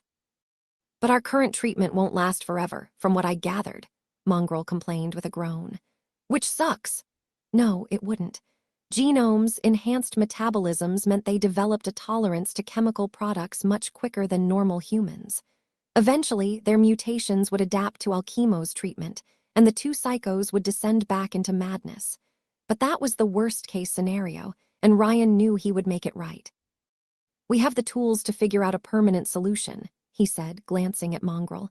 "I have the feeling we'll need your assistance, though." "Ain't gonna fight you on this," Mongrel said. "I don't want to go back to eating rats, you dig. Never asked for that." "You drank like 5 knockoffs," Sarin pointed out, unsympathetic to his plight. "You were already barely better than a dog when Adam found you scavenging trash." Mongrel shuddered. "I found a white elixir while looting Old Rome's ruins, but it didn't do anything. I read white genomes affected other genomes, but I couldn't get my power to work. So I figured, hey, there's gotta be faulty elixirs lying around, and I drew the short end of the stick. I already planned on buying a knockoff before I found my original, so..." Ryan guessed how it went, a shiver down his spine. "You drank a knockoff since you believed yourself powerless, and you turned into a psycho." Mongrel's ability allowed him to stockpile more than one elixir. By itself, it did nothing. Much like how Casper the Ghost only transformed post-mortem, some powers needed very specific circumstances to activate, misleading their users. "Yeah," Mongrel confirmed with a nod. "I swear, if you find a cure, I'm never touching an elixir for the rest of my life. Years as a maddened animal scared me straight. Just to be sure, you aren't going to stab us in the back either." Skeeto asked Acid Rain. "You gutted our previous teleporter in a fit of rage." "No, no." The young woman shook her head, her eyes betraying her horror. That wasn't me. I won't hurt anyone, I swear." She sounded sincere, so Ryan gave her the benefit of the doubt. "Something has been bugging me," the courier said, seizing the opportunity to interrogate her. "In your insane state, you kept rambling about how I barred the gates, and that something called the Ultimate One wanted you to win." Helen crossed her arms, uncomfortable at reliving her days as a madwoman. "Well, I don't remember everything, it's all a haze, but I think it's because of the portal inside you." "The portal?" Ryan frowned behind his mask. "Yeah." Acid Rain searched for the right words. "When I switch with my raindrops, it's not instantaneous. It looks like it from the outside, but from my point of view, everything goes purple, and I move from one spot to another through a corridor." You enter the purple world when you teleport, using it as a shortcut through space. It explained why their powers could sense the other activating. They both shared a strong connection with the dimension fueling them. When I'm in this place, I see a weird pyramid thing above us, watching. Helen took a deep breath. I hear voices too. I'm not sure if it's talking to me or something else, but I hear people speaking. When I look at you in this state, I can see a pathway I can't access. A pathway that you close, if that makes sense. I see. Ryan crossed his arms. Thing is, I have been able to open a gate to the purple world in the past, but only with my power boosted. You could do that. Acid Rain's head perked up in hope. You could go back in time with that place. I know you could. It's all of space and time, it all goes back to it. Sarin gave Ryan a knowing look, and though he beamed with happiness, he was careful enough not to reveal the truth. Especially not now, when things were finally looking bright. I've lost my family because of a mistake, Helen said, joining her fingers and looking down. That's why I looked for a violet elixir. I could already summon the rain, but... You drank a violet elixir in spite of the risks? Ryan asked. Acid Rain shook her head, her face turning ghastly, her fingers shaking. I found one, but I thought I could give it to a friend, that maybe they would luck out. But Adam caught me and... He took the violet elixir and said. Her stare reminded him of a traumatized victim having a PTSD episode. He said that if I really wanted to go back, I should do it myself. So he opened the bottle and... Her voice died down her throat, her breathing shortening. And he... Ryan shivered as he listened to her tale, and suddenly realized that Hannafat Lecter's obsession with force-feeding him an elixir wasn't a one-time impulse. It was a habit. That murderous bastard shattered people into broken shells of their former selves, until they had no other option but to follow him. I doubt we can help your family, Helen, Ryan apologized, crushing her hopes. Even if he managed to access the purple world according to Darkling, the ultimate one would preserve causality and avoid time paradoxes. But we're going to help you, at least. I swear it. Okay. The way she said it made Ryan feel sorry for Acid Rain, of all people. Gathered her breath and managed to calm herself. Okay. Maybe you could ask the Augusti, Mosquito suggested. Did he rediscover an ember of humanity? I heard Mercury could raise the dead and we made peace with them. He raises them as mindless zombies, you stupid jackass, Sarin said before returning to the pool game. She wasn't one for emotional moments. Anyone else want to play? I'm on a roll right now. Sure, Mongrel said, before looking at the dead gremlins dangling from the ceiling. Also, why are there dead hanged animals above the table? There are lucky charms, Sarin said, as she sent an 8-ball rolling into a hole. Toasty chose that moment to roll into the room, avoiding a blood puddle and immediately rushing at Acid Rain's feet. Hey, Blondie, the toaster greeted Helen as it put on the charm. Do you want me to toast your bread? The poor woman looked at the toaster in absolute confusion, and then at Ryan. Is this a prank? She asked. If you don't like your bread raw, I've got butter, Toasty said seductively. His game was atrocious, but then again, he was a toaster. Sweet, soft butter. How can you get butter when you don't have arms? Ryan pointed out the obvious. Hey, you've got enough chicks vying for you already, leave some for us, Toasty replied. When are you putting me inside that big hot mech in the garage? Then I'll show you arms. Tomorrow, my friend, tomorrow. Wyvern had destroyed robots and mechs before. But she had never fought a toaster. After briefing his mooks on his devilish plan, Ryan moved to the lower levels. Len had set up a modest genius workshop in one of the underground chambers close to the holographic dome. Ryan had disabled the cameras and microphones for privacy, which Alchemo took as a sign he did dirty things with Len behind doors. If the courier could trust the screens on the walls and the information banks they showed, the room used to be an archive of some sort. A holographic projector at the chamber's center showed a map of planet Earth, with half a dozen glowing red points around Eurasia. Perhaps they indicated Mechron's remaining facilities. Ryan would have to track them down after settling things in New Rome. Hi, Shorty, he told Len, upon finding her working on the brain-copying machine. She had repurposed a desk into an improvised workbench. You look good. He had grown used to seeing dark circles around Len's eyes, but not today. She looked as well-rested as Ryan himself, and her cheeks had regained some color. Hi, Riri, she said with a warm, kind smile. Yes, I feel good. Alchemo gave me pills, and they work much better than my previous antidepressants. I can think clearly even when I'm not using my power. Though Ryan still distrusted Alchemo, he had to admit the genius could do a great deal of good when he wanted to. If the courier learned how to reproduce his miracle drugs, he could provide Len with treatment across loops. In time, she might regain the same vivid, innocent energy of her teenage years. "So any progress on the machine?" Ryan asked, looking at this device with reverence. It had saved him from centuries of loneliness. "Now we proved it works and Sishak won't follow us again, we can finally make long-term plans for the future. Especially since this loop would probably end with another firefight." "I still can't believe we just time-traveled," Len admitted. "When I looked at Sarah and how she had never seen my sanctuary, I understood how you felt. People forgetting you over and over again, it must be maddening." "That was before," Ryan said as he sat on the workbench. "Now we can bring more people into the loop. I have an arrogant young disciple I would love for you to meet." "There's a problem, Riri," Len said, biting her lower lip. "The machine can only send one brain map back in time at once. Maybe I can improve it and raise that number, but for now, we're limited to one person." "You then," Ryan said, quickly understanding the method's limits. "And we'll need to rebuild the machine and send you back each time in an unbroken chain. If it breaks once, you'll forget everything." "Unless we have a place where we can store the memories," Len confirmed with a nod. "We'll need Livia," Ryan said. The courier intended to talk to her so she could assist with the Psycho Cure project, so he would kill two birds with one stone. "I thought you didn't trust her." She followed through with her end of the bargain." Len took a deep breath. "I mean, she could have told her father to storm this place, but she didn't. Maybe I misjudged her. I don't want her to see the machine's blueprints, but we could cooperate. Do you have the resources to recreate the brain scanner at your base, Shorty?" Len's strained face told him otherwise. "Since Sishak corrupted the prototype, we'll need to create a new one from scratch." "I know, I'm sorry. We'll need better tech than I have. Vulcans or this bunker S." Unfortunately, the courier couldn't conquer the bunker without help for now. After fighting the defenses, Ryan realized it would take an ungodly number of loops to take it over solo. He couldn't take it without casualties either, at least not until he perfected the process through constant repetitions.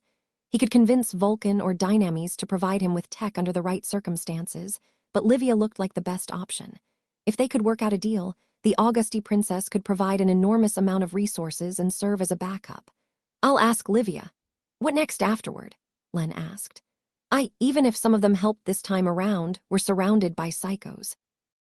Mosquito and Mongrel, they tried to abduct the children one loop ago. I wouldn't worry about the children. Considering they're protectors, I worry more about running out of mooks.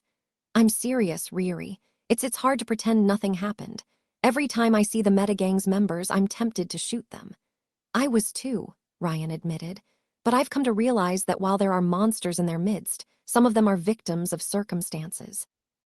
I can't help but wonder what they will do with their lives, if we can cure them of their madness and addiction. They'll just fall back into their old habits, Len said cynically. Ryan wasn't so sure.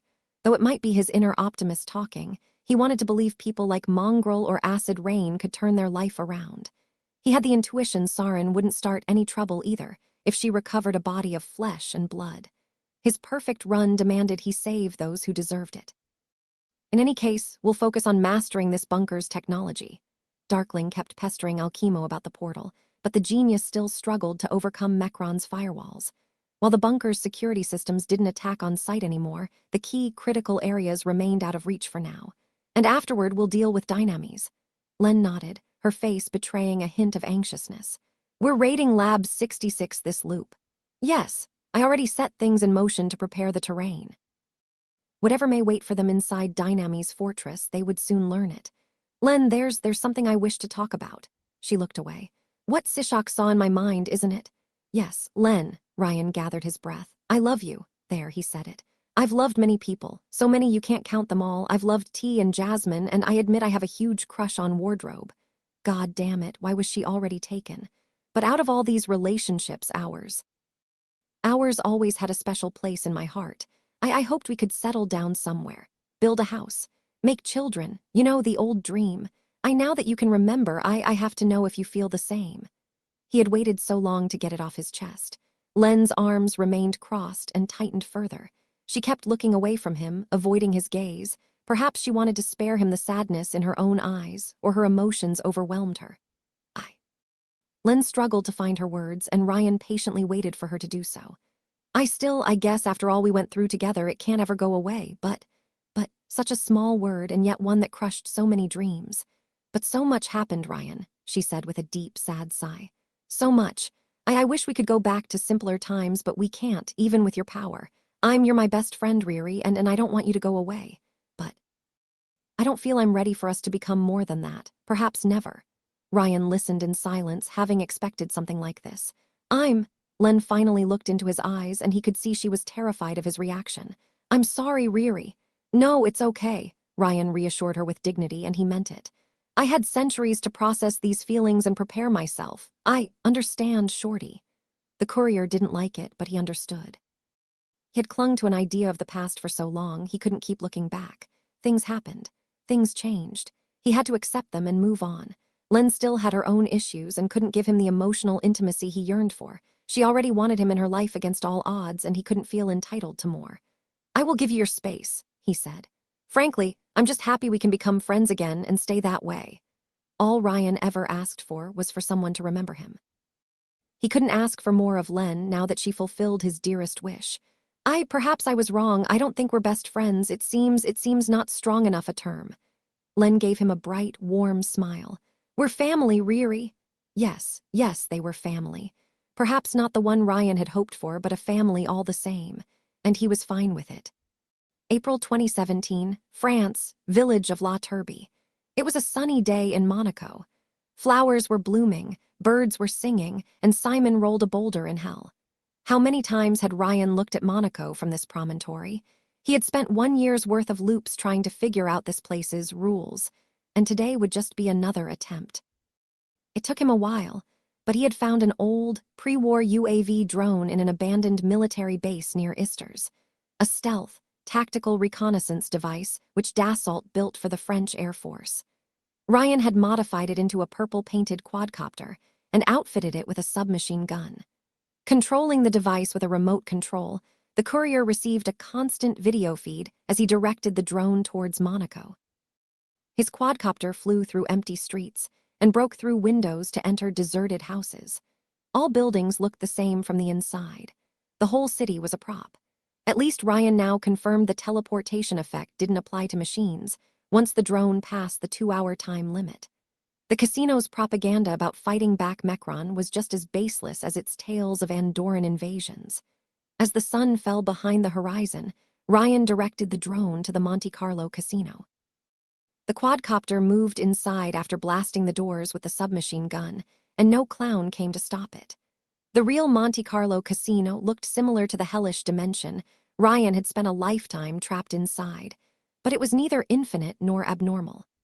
The rooms were in their place, and the drone couldn't find anyone within its walls.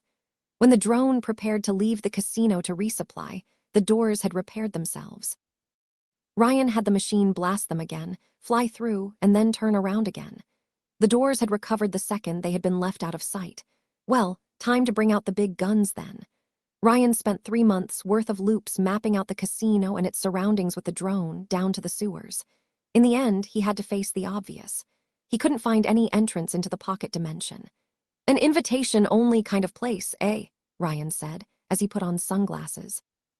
Having taken offense at the situation, he had strapped a small nuke to his drone, thanked the French for their pre-war nuclear arsenal.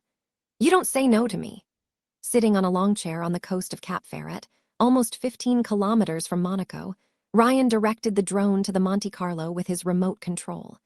He had to repurpose a local radio station to control his toy from so far away, but his work would pay dividends.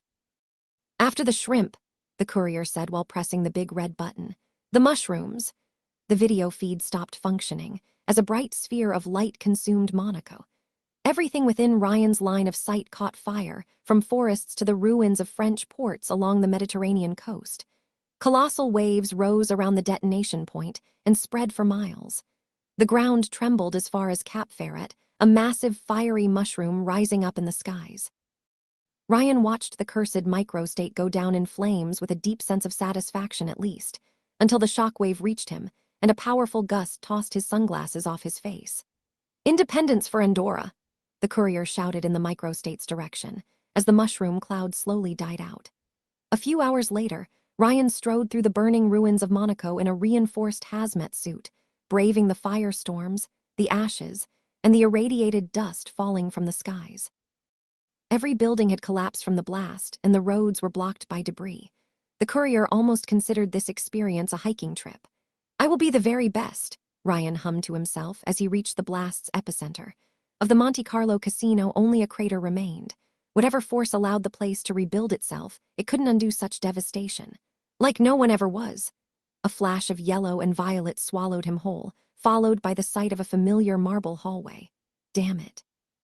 When he woke up again on the Terre de Chine promontory on April 1st, Ryan let out a scream of frustration. Even nuking the whole place couldn't dispel the effect. He should have expected something like this. While the real Monte Carlo served as the phenomenon's anchor on Earth, the true maze existed in a separate reality. As far as Ryan could tell, the mysterious controller, Gene Stefani, lived inside his pocket dimension. Or most probably, he had become the maze. Ryan sighed, sat on the promontory's edge, and considered what he had learned over his various experiments.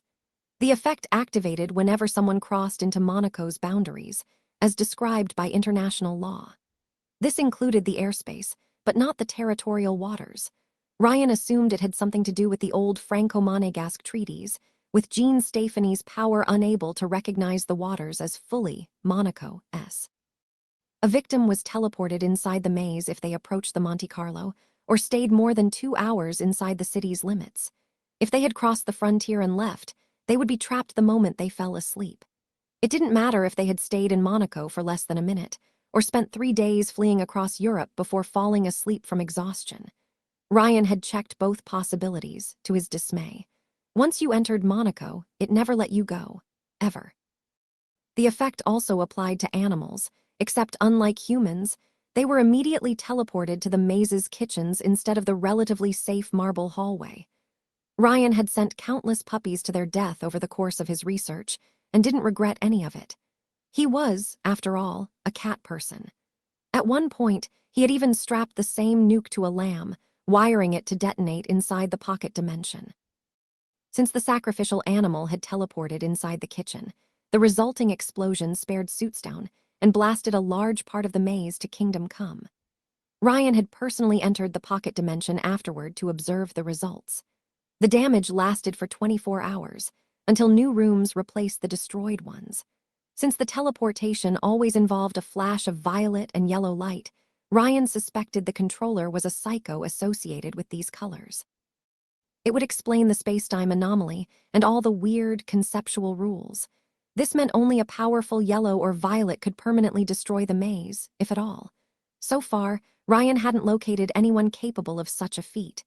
"Do I truly need to destroy this place, though?" Ryan pondered out loud as he observed Monaco from afar. The city was mocking him with its very existence. I mean, it's static and doesn't spread. A fence would keep it contained, at least until I find a way to terminate it. His perfect run demanded that he free the people trapped inside Monaco, first and foremost. According to his research, he could remain outside Monaco until April 28th, after which Martine would die in a shrimp supply run gone wrong. The lights would die out, and the clowns would tear her apart before Simon could rescue her. Ryan had to find an exit within that time span, but where? This place didn't have a door in or out, and nobody could interact with the outside world once trapped inside. No one but Ryan himself. "I am an exit," the courier realized. From what he understood of his power, the courier existed in 2 places at once, some kind of dimension beyond space and time and Earth. The connection remained even within Monaco, though whatever power ruled the maze prevented his 2 selves from fusing. It didn't cancel the convergence entirely, it simply pushed back. Thus, while the pocket dimension could act as a barrier between its prisoners and the universe outside, it wasn't an inviolate frontier. If Ryan could push the underlying principle of his power to the limit, maybe he could overcome it. An idea crossed his mind. 5 years. It took Ryan 5 years, worth of loops to master particle physics, find a genius capable of helping him with his problem, and raid enough laboratories to gather the equipment he needed. He had to travel all the way to Switzerland and back, to scavenge parts of CERN's unfinished Hadron Collider. And now, on this sunny day of April 27th, Ryan stood atop the promontory dressed for war. He had decided to wear something nice for this historical day. A purple shirt and blue pants, black gloves and boots, and most importantly, a classic trench coat. He kept an MP3 device around his belt, alongside a Japanese katana he borrowed from a Swiss raider. Since the clowns shrugged off most firearms, he would make sushi out of them. Most importantly, the courier had brought with him two cube-shaped devices 40 centimeters in diameter. These steel-plated machines each had a hand-sized hole on one side, the mouth of a particle collider, and a small control panel on the other. The resonators. These nuclear-powered devices, through a science Ryan himself barely understood, should create a convergence similar to the courier's own power. Particles would travel from one cube to the other, forcing a path through dimensions. Maybe he could use that technology to build an interdimensional radio one day. That would be funny. Leaving one on the Terre de Chine promontory and wiring it to activate within 2 hours, Ryan put the other in a travel bag and drove down towards Monaco with his trusty motorcycle. He crossed the microstate's official frontier, ignoring the anti-Andorran propaganda signs on his way to Monte Carlo. Ryan stopped in front of the casino, stepped away from his vehicle, and moved towards the doors with confidence. The plaza vanished in a flash of yellow and violet light. Ryan had lost count of how many times he had lived through this moment, but hopefully this would be the last. He took a deep breath, basking in the conditioned air flowing through this dreadful prison, and moved to tear it apart. "Hello, dear guest." A gold-faced clown immediately welcomed the intruder as he walked out of the marble hallway and into the main lobby. "Welcome to Monaco, the greatest sea." Ryan casually beheaded him with his katana, the creature's warm blood spraying the carpet. The courier didn't even wait for the head to hit the floor as he moved towards the elevator. Half a dozen clowns emerged from behind the lobby's marble pillars, carrying silver plates, refreshments, and appetizers. "Dear guest, we must warn you that violence is forbidden during opening hours." One of them addressed Ryan with an obsequious tone. "If you insist on misbehaving, we will have to show you the door." The courier called the elevator and hit the 4th floor button. "Pick the place," Ryan told the clowns as the doors closed behind him. "It's where you will die." The monsters kept grinning, but behind the empty smiles there were knives. A few minutes later, Ryan had reached Suitstown. The sight of the long hallway leading into the hotel suites almost made Ryan feel nostalgic. Almost. He walked towards room 44 and knocked on the metal door. "Simon," he shouted. "Simon, I have a hamburger and I'm not afraid to use it." The door immediately opened and a shotgun raised at Ryan's face. Simon was outfitted for combat, his leather armor still white with the alien blood of murdered clowns. "Who the hell are you?" "Français par le sang versé," Ryan replied in French. "Le chlou est dans le garage." Simon froze for a split second before asking with skepticism. "Il en a pas couru ses vite." "Gli laissé en Alsace," Ryan replied. The sheriff lowered his weapon, astonished. "How do you know that password, Riddle?" "You told me," the courier almost blurted out. "A former friend of yours in the French Foreign Legion," Ryan lied for simplicity's sake. "I came to save you. According to my timing, everyone should be in their respective rooms right now." "How do you know that? Is this a commando operation? I thought the French government collapsed." "That's what we make them think," Ryan whispered ominously before moving inside the suite. Simon was too confused to protest, as the courier quickly moved in front of his tunnel. Ryan opened his bag, brought out the resonator, and placed it in front of the holes Simon had spent his life digging. Technically, the device would have worked anywhere inside the pocket dimension, but the courier thought this particular location was poetically appropriate. "You have a way out?" Simon asked with a tone Ryan never heard him use before. The emotion in the old man's voice was one he had given up on a long time ago. Hope. And as Ryan typed on the resonator's control panel and activated the device, he prayed not to disappoint it. Light built up inside the cube's hole, projecting a stream of light into the tunnel. Space itself warped around this energy stream, warping Simon's hole into a shining hallway. Tension rose in the air, as if an evil force suddenly took notice of these events. Ryan took this as a good sign. After pulsating and twisting for half a minute, the hallway of light seemed to stabilize around the particle stream. Though he couldn't see anything beyond the threshold, the courier sensed a faint, pleasant gust brush against his face. Wind. "Is that?" Simon removed his helmet, unable to trust his own senses. His eyes had widened and tears of relief formed at the edge of them. "Fresh air." Ryan activated his power, an opposing force pushing back. And yet Monaco turned purple. The resonators had breached the pocket dimension. "Who are you?" Simon asked when time resumed, unable to take his eyes off the portal. "Who are you?"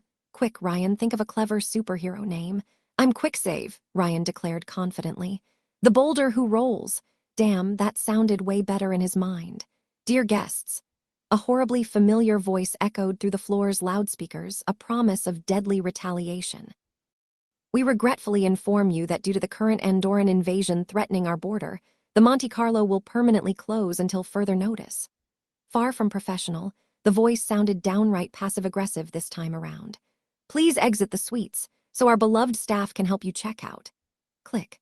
The sound of countless doors opening caused Ryan's heart to skip a beat as he rushed outside Simon's home. All the suites' doors had snapped open, people looking through their thresholds in confusion. Ryan recognized so many faces, from Martine to Jean and Jeff and Sally. The illusion of safety had been stripped away from them, and the lights started going out. Monaco wouldn't let them escape without a fight. Ryan looked for what remained inside his bag, a metal mask with 2 rounded glasses for eyes, custom-made for the occasion. "Game on, Pogo," the courier said, as he put on the mask and activated the night vision mode. "Simon, evacuate everyone through the portal." "I'll take care of the comedy rejects downstairs." "Alone," the gunman protested, clocking his shotgun. "You're mad I'm coming with you." "No, Simon," Ryan said, as he moved towards the elevator with only his katana for a weapon. He would have blown it up if he didn't know the place could repair itself. "You can't fathom how long I've rehearsed this one-man show." As the elevator climbed down the floors towards the final showdown, the courier activated his MP3 and put on a cheerful song. "Nobody but me," Ryan hummed to himself as the elevator's doors opened. He disliked that show, but it had an awesome intro. The courier entered the lobby and faced an army of clowns. Hundreds of them had crawled out of the shadows and into the casino's main lobby, all carrying napkins around their neck. Ryan could scarcely see the giant roulette in the middle of the room, and the ceiling's candelabras had all been extinguished. The Monte Carlo's staff had grabbed all the weapons they could find. Silver cutlery, golf clubs, sushi knives, and even a few nightsticks. Their metallic masks kept smiling, though their grins had turned downright vicious. And the only person standing between them and Suitsdown was one handsome courier. "Monaco!" Ryan raised his katana and uttered his war cry. "Monaco isn't a real country." The smiling horde charged at him like a screaming chorus. What followed was a whirlwind of blood and fury as Ryan cut through the creatures like butter. His sword's edge disemboweled 5 clowns in a single strike, thick white blood flowing from their wounds like a wine waterfall. 2 monsters attempted to shank him, one with a knife, the other with a fork. He threw one into the other, impaling the 2 in a single strike and causing them to drop their weapons. When a clown attempted to bypass him and reach the elevator, Ryan grabbed the knife and threw it behind him. The projectile hit the back of his target's head, killing him instantly.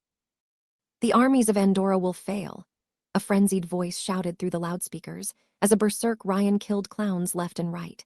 "Pledge your life to Monaco, glory to Jean Stephanie. The Monte Carlo shall stand forever. Where are my winnings?" Ryan snarled as he smashed a clown's head against the floor, his face smearing the giant roulette below their feet. "What do I win?" He froze time in quick succession to dodge 2 knife strikes, only to notice something coming from his left when the clock resumed tickling. One platinum-faced clown had thrown a silver plate at the courier like a frisbee, with enough force to turn it into a deadly weapon.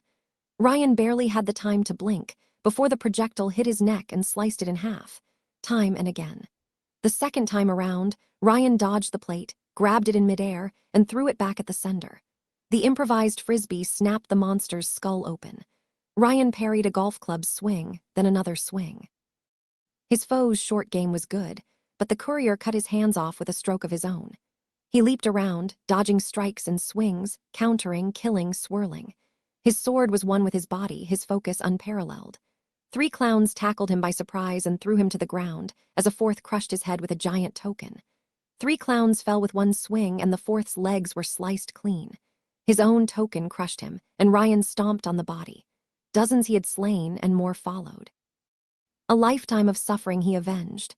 Backs were smashed against pillars, shrimps force-fed down a throat. Wine bottles flew and plates shattered.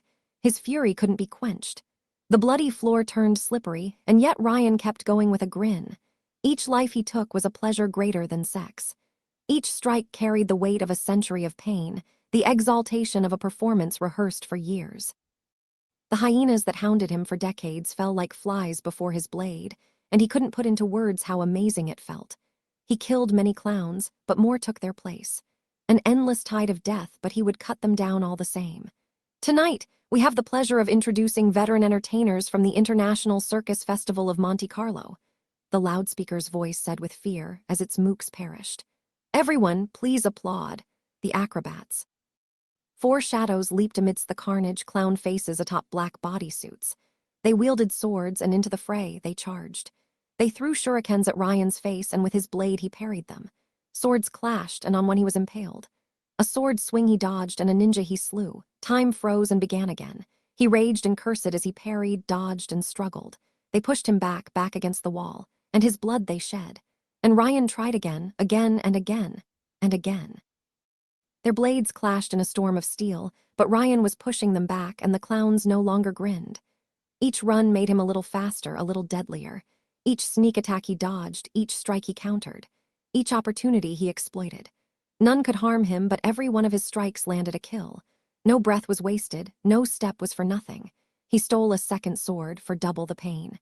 It's impossible, nobody ever expects the clown ninjas. Loudspeaker's voice screamed in rage, and the courier laughed. More minibosses came, firecrackers and magicians, strongmen and ringmasters. All of them Ryan faced, and none lived to tell the tale. All his foes fell until only one remained. His rounded hat Ryan coveted, and he would not be denied.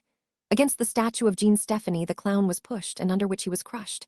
The massacre finished, the song ended. Ryan gathered his breath, a hill of corpses before him and frightened clowns behind.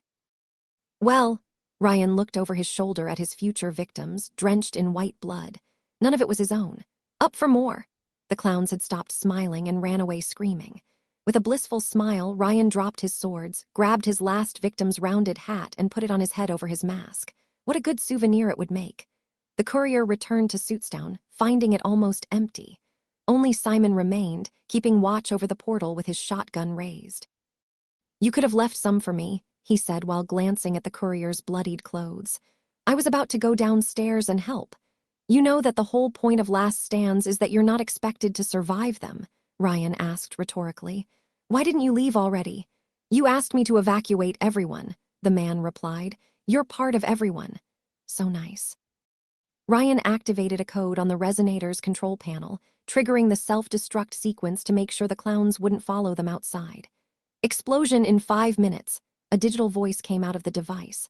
"How big?" Simon asked, quickly searching below his bar counter for his last belongings. "Nuclear," Ryan replied as he grabbed his travel bag. As expected, Simon brought a pile of books as souvenirs with a familiar one at the top. "The Myth of Sisyphus. How did you know?" The old sheriff asked, suspicious. Ryan chuckled as they walked into the light. "Intuition. Farewell, Monaco, you won't be missed. Are you sure you don't want to stay?" At the wheel of an old Renault Megane II, Ryan replied with a negative. "There's someone I've got to find," he told Martin and Simon as the two stood outside his window. "No offense, but that side quest lasted long enough already." "I'm not familiar with the term," Martin said, while Simon shrugged. "We owe you our lives. Whoever you are, you'll always be welcome among us." Whoever you are. Ryan glanced through his car's window and at the 40 men and women he just saved today. The group had established a makeshift camp atop the Terre de Chine promontory, celebrating their freedom around a campfire. Monaco remained in the distance, a prison without captives. It had been 3 days since the jailbreak, and nobody had been yanked back to the pocket dimension, even when they slept. Either the forceful escape had broken the pocket dimension's power over its captives, or they would have to cross its frontier again like anyone else. No one was stupid enough to go back there. From his point of view, he had lived with these people for over a century. He had learned all of their secrets, helped them through the darkest times, seen them react to all possible circumstances. He knew Simon's real name, the one he abandoned when he joined the French Foreign Legion. He knew what happened to his sons, the horrible past he tried to leave behind, and even the books he wanted to read but never got around to. He knew Martine's hometown, the names she wanted to give her future children, her favorite movie, the one she loathed most, that she had always wanted to become a nurse but never could. He knew her deepest fears and greatest triumphs, and they had just learned his name. He knew these people better than they knew themselves, but he remained a stranger to them. "Maybe we'll keep in touch," Ryan said, though he didn't really believe it. "You know how to contact me. If you need a favor, you just have to call." The blonde woman smiled warmly at him, though there was a sadness to her gaze. She knew they were unlikely to meet again. Simon watched as Martin rejoined the other survivors, remaining with Ryan a little longer. "Have we met before?" he asked Ryan. "I can tell you know me, but I don't remember you." "Without false modesty, I'm unforgettable." "Yeah, you sure know how to make an introduction, freeing me from 12 years of captivity. Now what's your secret? Everything that happened so far seems a bit too convenient." "I'm immortal," Ryan confessed with a sigh, "but don't tell anyone." Simon examined the time traveler for a moment before offering him an old, dusty book. "Here, take this." Ryan expected a copy of The Myth of Sisyphus, but it was another book entirely. "Thus Spoke Zarathustra, a book for all and none," the courier read the cover's title. "By Friedrich Nietzsche. There's a concept inside the eternal recurrence that I think you'll like." Ryan looked into the older man's wise, knowing gaze. "Thanks," the courier said before putting the book at the car's back. "What will you do now?" "Martin and the others will probably move west towards greener pastures, but I'll stay here. My life is almost over, so I figure someone has to watch over this place. Put fences all around this giant death trap and make sure nobody wanders inside. Nobody ain't going past me, I can tell you. I've got experience with border duties." Ryan didn't doubt that. "Well, if anybody wanders where they shouldn't, give me a call." "Sure, P-tit riddle," Simon said before patting the courier's shoulder. "Don't break your back climbing the hill." Ryan looked at Simon's book and then at its previous owner as he joined the Monaco survivors. The courier watched the bashful smiles on their face, the happy glances they sent one another. They had gone through hell and made it out. They would rebuild their lives and begin again. This was the perfect ending for everyone but Ryan. The courier froze time and let it last more than 10 seconds. 2 periods converged, a flash of violet light swallowing the courier whole. He lived through everything in the span of a second. This cursed century spent trapped in Monaco, and the shorter stays afterward. His years of research, all the pain, all the joy, and all the sorrow.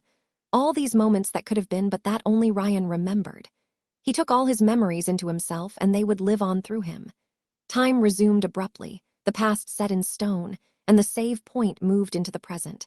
His perfect run complete, Ryan drove into the sunset and didn't look back. He found Livia standing on the piers, facing the sea with a terrible look on her face. Ryan parked his not-so-suspicious black minivan near the old harbor and quickly looked around for any Killer 7 member. If Livia had brought bodyguards, they hid well. The courier suspected Mortimer lingered nearby, buried below ground. "Don't tell me you came on foot," the courier told the mafia princess as he joined her in his full presidential costume. "We're a long way from Mount Augustus." "But we're close to Optimate's tower," Livia replied with a sad smile. Not only did she look grim with the black circles around her eyes, but she also dressed the part. Her dark coat and austere clothes reminded Ryan of a young widow. "And I could only lose Matthias this way." So Mr. See-Through stalked her too. The glass manipulator had made increasingly frequent forays into Rust Town lately, though he never stayed long due to the land's interferences. Livia examined Ryan's new costume from head to toe. "I love the suit," she said, though she frowned at the hole in his bowler hat. "Did someone attack you?" "I had to put down a robot rebellion," Ryan shrugged. "I have a backup bowler hat in my car, but I'll wait for tomorrow before putting it on. I only wear that one for war." She chuckled, though her heart wasn't in it. The courier glanced at Augustus' daughter, noticing the red marks near her eyelids. She had wiped off tears not so long ago. "He told you, didn't he?" Ryan guessed. "Kitten, he told you the truth about how he felt." Her face strained, telling him he had hit the mark. "Can we sit for a while, Ryan?" "Sure." They sat along the pier's edge, their feet dangling above the sea. Ryan said nothing, knowing Augustus' heir wanted an ear to listen to, one that wasn't part of the family, not even Fortuna. Livia put her hands on her lap, facing the distant sun. A faint breeze flowed from the west onto her face. She didn't say a word for a while, as she tried to express her feelings into words. "I went straight to Dynamis, something I never dared to do because it increases tensions between my family and the Manadas in my predictions. If I didn't know this wouldn't matter in the long term, I would never have dared." "Story of my life," Ryan replied. "I refused to leave until Felix would talk to me," Livia continued her tale. "My bodyguards and the security were within minutes of starting a firefight when he finally came down. He wasn't happy that I forced his hand. but he agreed to sit down and have a real talk. Ryan listened in respectful silence. I can see up to 6 futures at once, and I can switch them. My ability is always on, and sometimes it reacts to my emotional state. It shows me options based on what I want. Livia looked away, her eyes wandering to Dynamis and Il Miglier's twin towers. I couldn't convince Felix to get back together with me willingly in any alternate world I saw. There were many where I could force him, yes, but none where he would return out of his own free will. She glanced back at the calm, peaceful sea and the shadow of Ischia Island in the distance. It's not that we're over, Ryan. There was nothing between us in the first place. It was just decorum and my own feelings blinding me to the truth. Whatever bond we shared, it's gone and I can't get it back. I'm sorry, Ryan said with a sigh. I know it sounds cliché, but I understand. You've been there too. She looked at the courier sorrowfully. I can feel it in your voice. Yeah. Ryan slowly removed his mask and hat, putting them at his side. The warm breeze on his face felt good. I've spent centuries looking for Len because I loved her. And now that she remembers, while we still share a close bond, the intimacy we had is gone. What happened? Her father happened, Ryan replied, just like Livia's ruined every chance she might have had with Felix. Nostalgia led me to New Rome. I longed for a simpler past, and he took a deep breath. Don't get me wrong, I'm happy to have a friend back, but it's not the ending I'd hoped for. Livia gave him a glance full of compassion. Love is a sweet poison, isn't it? I don't regret tasting it, though, Ryan replied with a genuine smile. All I wished for was someone to remember me, someone with whom I could share my joys and burdens. Shorty agreed to help me carry some of the load, and I'm fine with that, better than fine. Why are you still in New Rome, Ryan? She asked him. You came to this city to reconnect with your friend, and you did. Adam perished, and you could bury the bunker for good, leave all of this mess behind. It wouldn't be the best ending, Princess. It would be a good one, for you at least. Would it be good for Felix, for Jamie, for Jasmine, for Yuki? Ryan marked a short pause. For you, the heiress looked somewhat embarrassed. Don't worry about me, Ryan, she said. I will make things right. A blatant lie. He could see it in her eyes. Livia expected to face more trouble down the line and to carry the burden alone. Well, you're part of my Christmas list whether you like it or not, Ryan joked. And I'll ask you the same question. Why are you still in New Rome? Same reason as you, Livia replied, her eyes focusing on Ischia Island. Too many lives depend on it. If I leave, the throne will probably go to Bacchus or Mars and nothing will change. It will just be more of the same. How far can you see into a simulation? Livia joined her hands, as if hesitating to reveal that secret. Eventually, she did though. A month or so if I truly focus. The predictions get increasingly unreliable the farther into the future I look. Her expression transformed into a grim scowl. Not far enough that I could learn about my father's cancer before it was too late. So she had seen how the world would turn out in the future. While the butterfly effect probably whisked possibilities away, seeing a world with Bacchus in charge of the Augusti must have scared her straight. Can I confess something, Ryan? You don't have to ask. I won't judge you. Livia's fingers fidgeted as she mustered her courage. He could tell that she was about to admit something she never dared to confess to anyone else before. I don't really feel comfortable around others, even Fortuna or my family. I love them, but how to explain? You know them, but they don't know you. Ryan guessed her problem. She confirmed with a slow nod. You have the same problem. I lived lifetimes with some people across loops, only for them to barely know my name in the last one. I can process the realities I see at an accelerated rate, and I can't turn my power off. I've seen all the ways my loved ones can react to a stimulus, what they plan to do. I know everything about them, but I feel like an outside observer in my own life. The events I see happen to other me's. I didn't live these moments, I only watched them. Their respective powers built walls with others. Is that why you're telling me this? Ryan asked. Because you can't watch me, that our moments feel genuine, she chuckled. It plays into it, I believe. I feel the same, Ryan admitted. Honestly, I kinda hated you at first. I've grown so used to controlling every aspect of a loop that a foreign force like you messing up with my plans, it felt maddening. But well, I had forgotten that I liked surprises. It felt nice to talk with someone who understood the loneliness Ryan had suffered through all these years. While their powers might have been wildly different, they did face similar problems. Livia looked at him with an amused smile. If I piggyback on your power as you suggested in your messages, you will have even less mastery over what happens. Yes, but you said it yourself. Neither of us is getting what we want without cooperating with the other. The courier crossed his arms. So, if we gave you a map of your memories and a backup of Len's, would you go along with it? Livia's smile turned into a scowl. I don't think that will work, Ryan. I know myself. I will never accept having my thoughts overwritten voluntarily, especially not by Dynamese-made tech. From my old self's point of view, I can only rely on notes rather than personal experience. I will expect foul play. Can't you write a 15-page long warning you won't read anyway, like search engines? I'm more likely to assume someone tampered with my notes. I will find it more likely that you are a manipulative blue capable of interfering with my ability. I'm already very wary of people like Bacchus. Livia considered the matter thoughtfully. How much does the underdiver trust you? I see where this is going, Ryan said. We send your consciousness back in time, you keep a copy of Shorty's memories, and then I convince her past self to have her own overwritten. Would she accept? You knew each other for years while we met days ago. She's more likely to go along with this plan than my other self. I don't know. Hopefully, Len would figure out a way to send more than one consciousness back in time and they wouldn't have to find out. I'll ask her permission first. It would feel a bit manipulative otherwise. You use your foreknowledge to get others to move the way you want all the time, Livia argued. Len was a special case.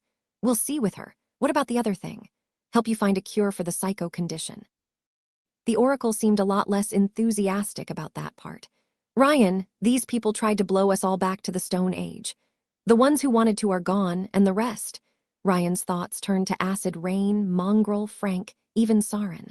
All these people were victims of their own powers. The rest deserve a second chance.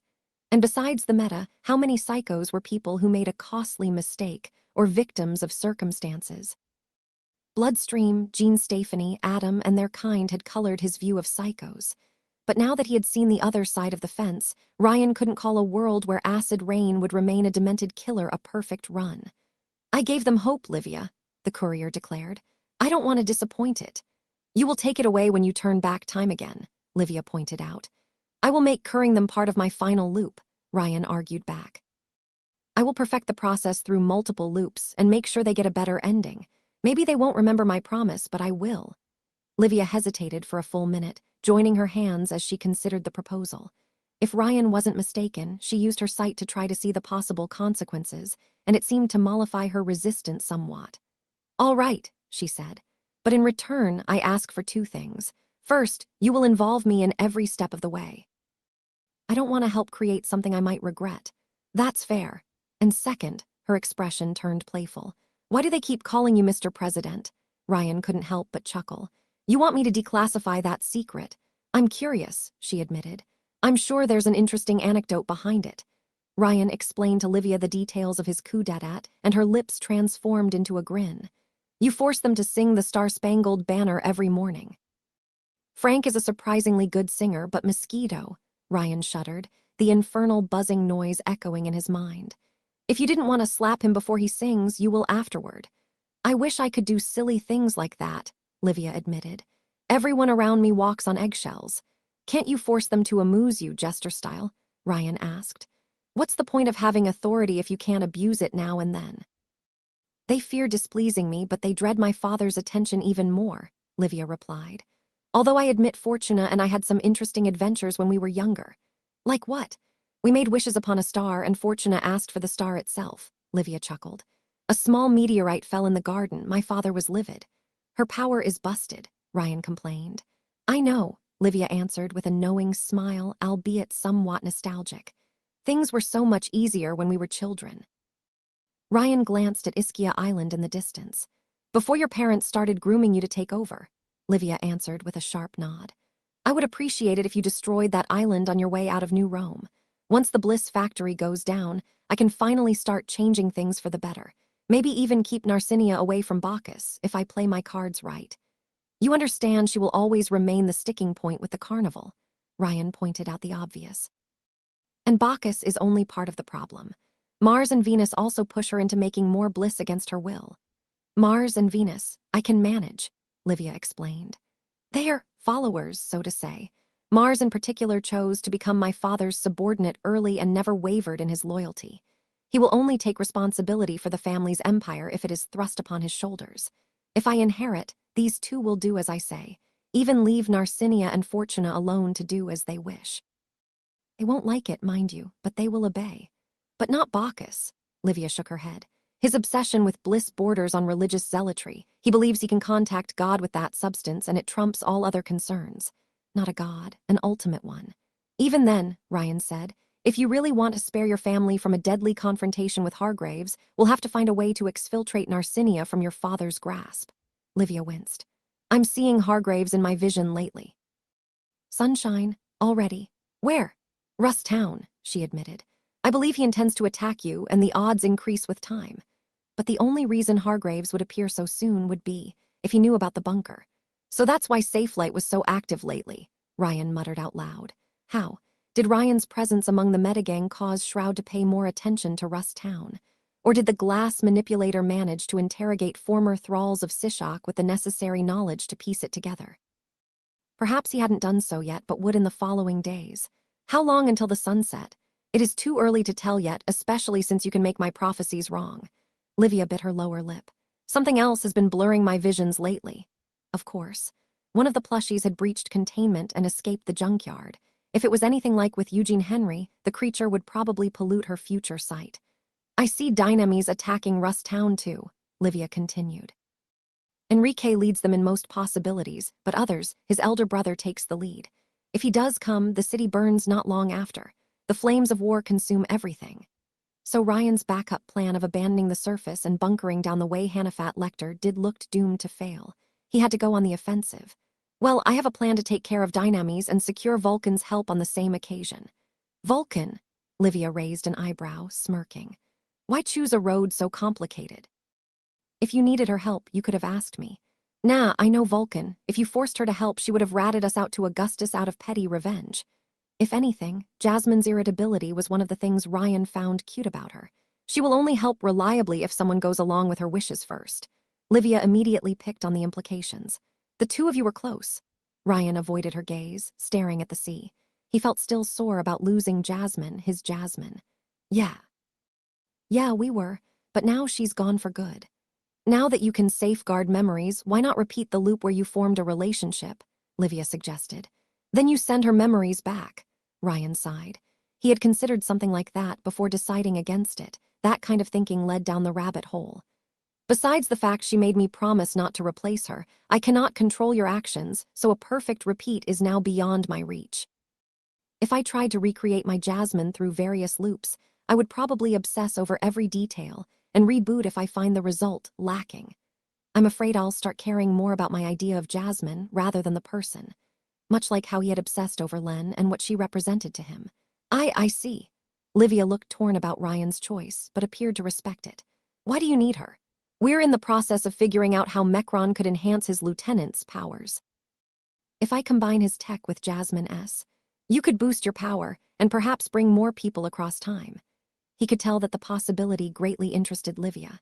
How will you proceed?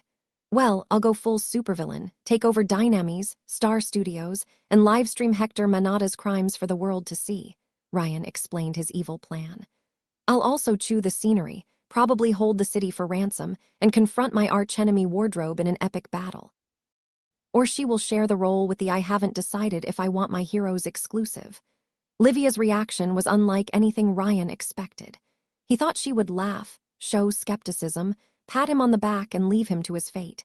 Instead, the Oracle took his explanations without a word as she digested them. Livia opened her mouth to say something, hastily closed it, and then joined her hands together on her lap. Flash of hesitation briefly crossed her face before her expression turned shy, like a precocious child afraid to ask something stupid and suffer mockery afterward. Ryan squinted at Livia, reading her mind. You want to come? Can I? The Auguste princess pleaded with a sheepish smile. She looked so adorable at that moment that Ryan couldn't deny her. Still, the idea of someone as proper and dignified as Livia participating in something so silly clashed with the idea he had of her. You're sure? You haven't said no, Livia said with a grin. You do realize the danger involved. Which is exactly why I want to come, Livia said. I will never have the opportunity to do something like this outside of a time loop, due to all the ways it could go wrong. If you worry about my father, I can wear a mask and stick to my time leap ability. Nobody else outside my family knows about its details. Ryan crossed his legs and slouched on the pier, regretting not to have brought his cat with him. Miss Auguste, do you truly have what it takes to be a supervillain? It's not just a question of power, but presentation. Style, charisma, screen presence. We'll need to find you a costume and a fearsome name. Minerva won't cut it. I have an extensive wardrobe, Livia said before trying to think of a good alias. As for the name, how about timestamp? Ryan stared at her without a word. Time zone, time out, Livia asked, growing more and more awkward with each new proposal. Her cheeks turned red at his continued silence. A clock!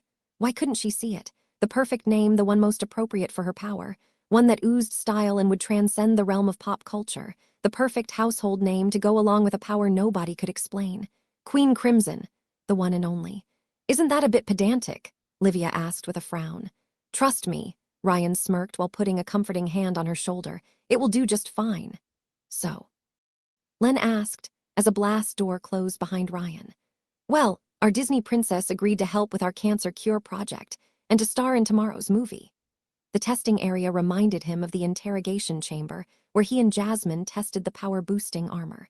A reinforced window separated a control room and its computers from an underground dome where robotic arms manipulated a Dynames-made knockoff elixir. I'll swap her with Rakshasa as our ace in the hole. Not the doll, you ruffian, Alkimo's voice echoed through loudspeakers. Why do you keep dragging her into your messes? Trust me, she'll do well. T had been his main choice of a getaway driver during his drug cartel phase. Besides, she accepted when I asked nicely. She is too nice to say no to you, you disgusting excuse of a bioform. Perhaps, but from Ryan's experience, the doll would enjoy the trip. She suppressed strong criminal tendencies. Anyway, how are things going with Mosquito? The synthesized, nutrient-rich blood does bolster his enhanced strength, as you suspected, Alkimo confirmed. Early results are promising, though the effect does not last long. 1 hour on average. 1 hour was a long time if exploited to its fullest. Ryan intended to bring Frank, Sarin, and Acid Rain to Star Studio, but an additional heavy hitter would always help. The courier approached the window, standing next to Len. His best friend kept her arms crossed, observing the green knockoff beyond the glass with apprehension. She tried to keep her composure, but her true feelings were written all over her face. Shorty, I'll ask one last time. Ryan took a deep breath. Are you sure you want to do it, or rather, do you want to watch it? I told you, Len said with a frown. I need to know, Riri, to get closure. I'm more worried it will open old wounds, or that it will cause a dangerous reaction. I have incinerators ready, Alkimo said, 4 flamethrowers dangling from the testing ground's ceiling, all pointed at the knockoff. If the worst comes to pass, I can send robots or call your black slime. Riri, if our hypothesis is true, then Dynames didn't just capture my father. Len's worried expression turned into one of anger. They packaged him, turned him into a product. Even if it's not him, I can't let that stand. It's inhuman. I hope we're wrong. But I want to be sure. And if we're right, Ryan asked the right question. If he's really inside Lab 66, what will you do? Let him out so he can kill again. Len didn't offer an answer. She had no idea herself. If you ask me, Braindead said, although nobody did, if you truly think we can cure psychos, then why not one more? If there was something left to cure. If Dynames truly used Bloodstream to make knockoffs, then they kept him in storage for almost 4 years. Who knew what Dr. Tyranno did to the bloody slime? And truthfully, Ryan didn't want to help Bloodstream even if he was alive. He wanted the slime dead and buried. In any case, the testing would soon begin. A robotic arm dangled a pipette full of blood above the knockoff, while another opened the container. Len's blood. Preliminary tests showed no match between Mecron's knockoff elixirs and Dynames. Both achieved the same result through different methods. The bunker's robots hadn't yet managed to analyze Dynames' substance, so Ryan suggested a more direct approach. If his theory about Bloodstream altering Len's blood to track her was correct, then it should react to the knockoff in some way.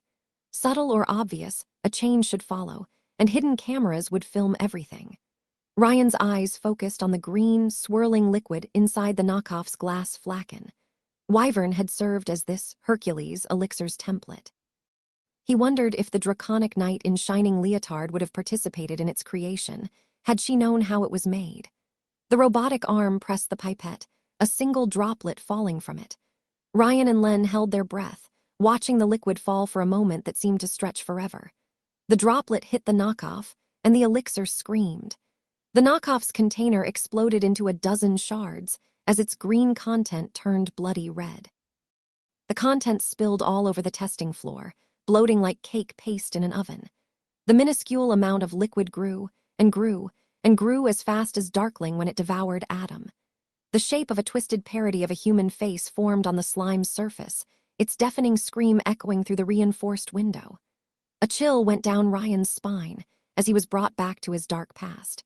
Back to the same terrible memories that night terror had awakened again, one loop ago. He could never forget that voice. Len let out a horrible scream of her own, not one of pain, but of pure fear and horror. The scream of a traumatized victim living through a 4-year-old nightmare all the way again. Her skin turned even paler, her nails scratching her cheek.